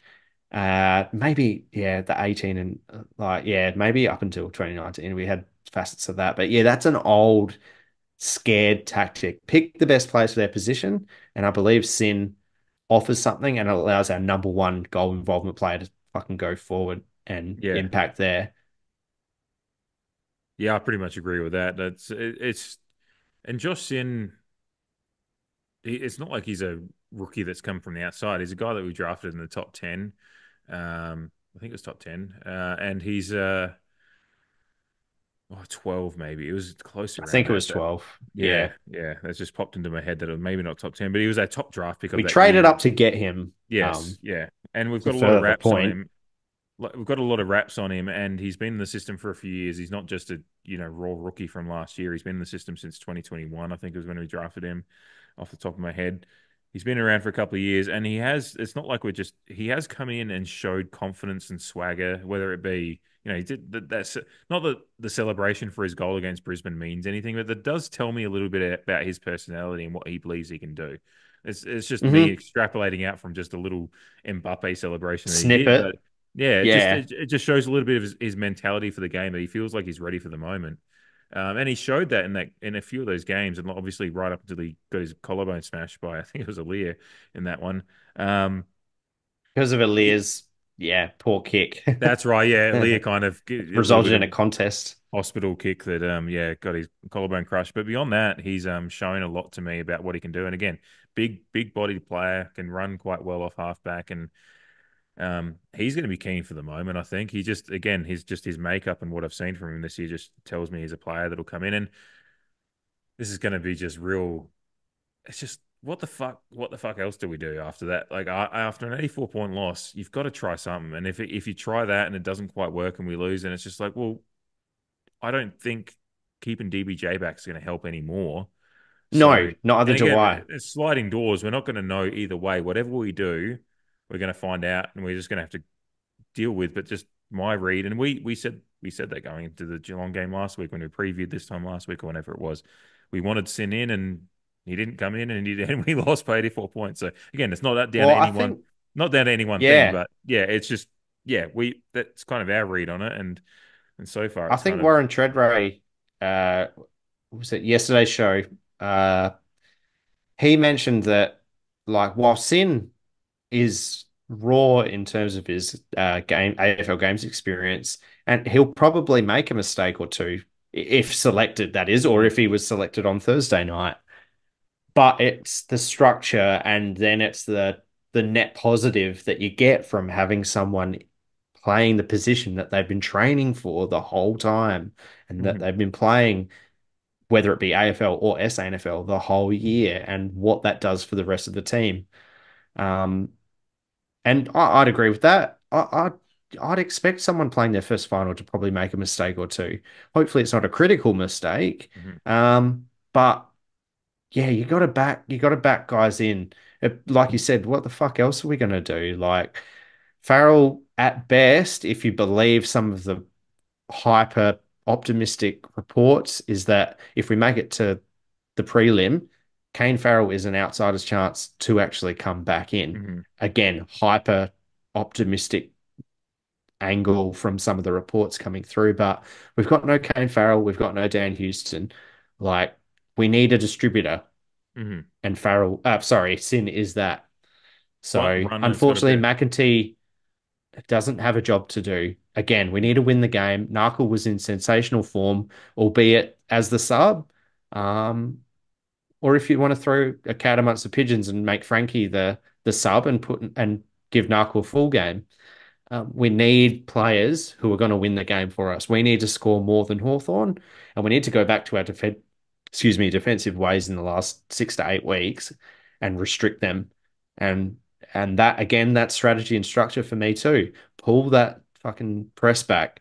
Have a goalkeeper, because they're going to try and do the exact same thing that Geelong did to us on Thursday night. Yeah, yeah, absolutely. They're full of run and buzz, and they're seeing us as like you know just a stranded. We seem like a sitting duck right now. Yeah, we do. Yeah, and they're smelling the blood in the water, so we can use that to our advantage mentally if we prepare right. So, Yeah. um, yeah, I didn't actually. I assume you're going. Yeah. So, Yeah, yeah, we haven't spoken about that, but yeah, yeah. I am. I saw Dave Lloyd posted a tweet and I sent it to my family, and he basically broke down the emotions of what I believe is the average Port Adelaide supporter. Like after Very well, Thursday night, just very well not done. going to go next week. You can't make me go to the semi-final. I'm not going to go. I'm just not going to go. I'm going to do something else. And then as the days roll on, you're just like, yeah, no, I'd feel sick if I wasn't there and a ball like when the balls bounce. So yes, gluttons for punishment as we are.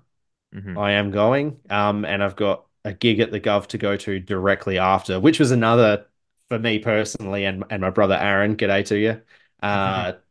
Yeah, it was a bit of a quandary for us because we bought tickets to a gig months and months and months ago, probably hoping that we A, make finals, and B, win the first week to get to the Yeah. prelim and just Yeah. skip it. But yeah, It's not too far to go to the Gov, which is nice. Just gonna no. And from our estimations, main act will start at 10. So yeah. So it's either if we're getting smashed, we might have to be a couple of those guys and just go early to That's go fine though, over. because But if it you goes the literally full got length, something else to do. So it's not like you're just Yeah, leaving because yeah. you're hedging your But even bets. if it does go the full length, I think there's still some buffer there, somewhat. Not much, but a little bit. This is not going to make. It's just prattle to end the podcast. What's the plan of attack to get there if it does go the full length? Like, are you like? I would probably have to Uber, DD, Yeah, something like that. yeah, Yeah, yeah. but And I just don't hope really you know can how grab easy one. that would be. Yeah, I was just trying to think Yeah. like the rush it after a game. Yeah. It's not too Get far some to go, surge but it's just pricing. far enough. Yeah. Oh well. Could get on a tram, That's what I was thinking, but then just it's just run like, to the tram stop. oh yeah, sprinting out. You could even just I don't even if you know. If take any of off. our listeners or watchers have any suggestions in the next few days, what's the Yeah, best plan of attack to head to the Gov after the football? yeah. Basically, Adelaide Oval after a game that is sold out to the Gov in very very short amount of time. Let Jamie know. Yeah, um, yeah. that'll be fun. Anyway, yeah, we'll have to talk off air about catching up before the game. It's maybe somewhere not home ground, but Not at home ground. yeah. Friend of the pod, Steve, has mentioned catching up at home ground, but I might have to text him and just say, come to wherever we are, which is not going to be home ground. Yeah, yeah. Yeah. Well, and Anyway, yeah, like last week, yeah. the people who have come around and ended up buying tickets, I hope you got something that you're happy with, and I hope you, yeah, um, enjoying a win with us all on Friday night. Yeah. Want to hear the that song playing out at the end of the game. With the thunder strikes, not the whatever the fucking Hawthorn's Yeah. shit is. And for those watching, those interstate that I know that listen, yeah, we'll try and cheer our loudest to help the boys get over the line for you guys watching at home as well.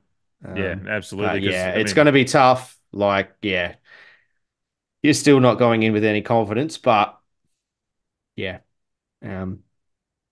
stranger things have happened. In fact, yeah, there was the stat earlier in the week about how teams who have lost by 50 points or more, I think 12 teams in the last 20 years or whatever, and they've all won the next week. They've turned it around. So hopefully that's not another record that we buck to the negative. Hopefully that continues and we bounce back and make our way to the second to last week of the football season. Yeah, no, absolutely. Sorry, my sound might have buggered up. I was messing around with cables and I unplugged my microphone accidentally, but as long as you can hear me still. You're all good. I was rambling on. Yeah, no, thankfully. I was just messing around because I'm like, my laptop's actually about to die and I'm a little bit away from my charger, but it's a good time we're at just in time. At the point to wrap up. Yeah, I'm sitting in a temporary setup while I'm at my parents for a couple of weeks. Clandestine. Yeah. But yeah, thank you for listening, everyone. I know we've gotten through a lot in this one, obviously reviewing 2 games and then previewing another one. So we appreciate everyone listening. Obviously, get around the Lady Pear as well. Again, mention that. They're down at Alberton on Saturday afternoon at 4 o'clock. So, if you've got nothing better to do on a Saturday, and you really shouldn't have anything better to do than go to Alberton because it's fucking God's country and it's great down there. It's great.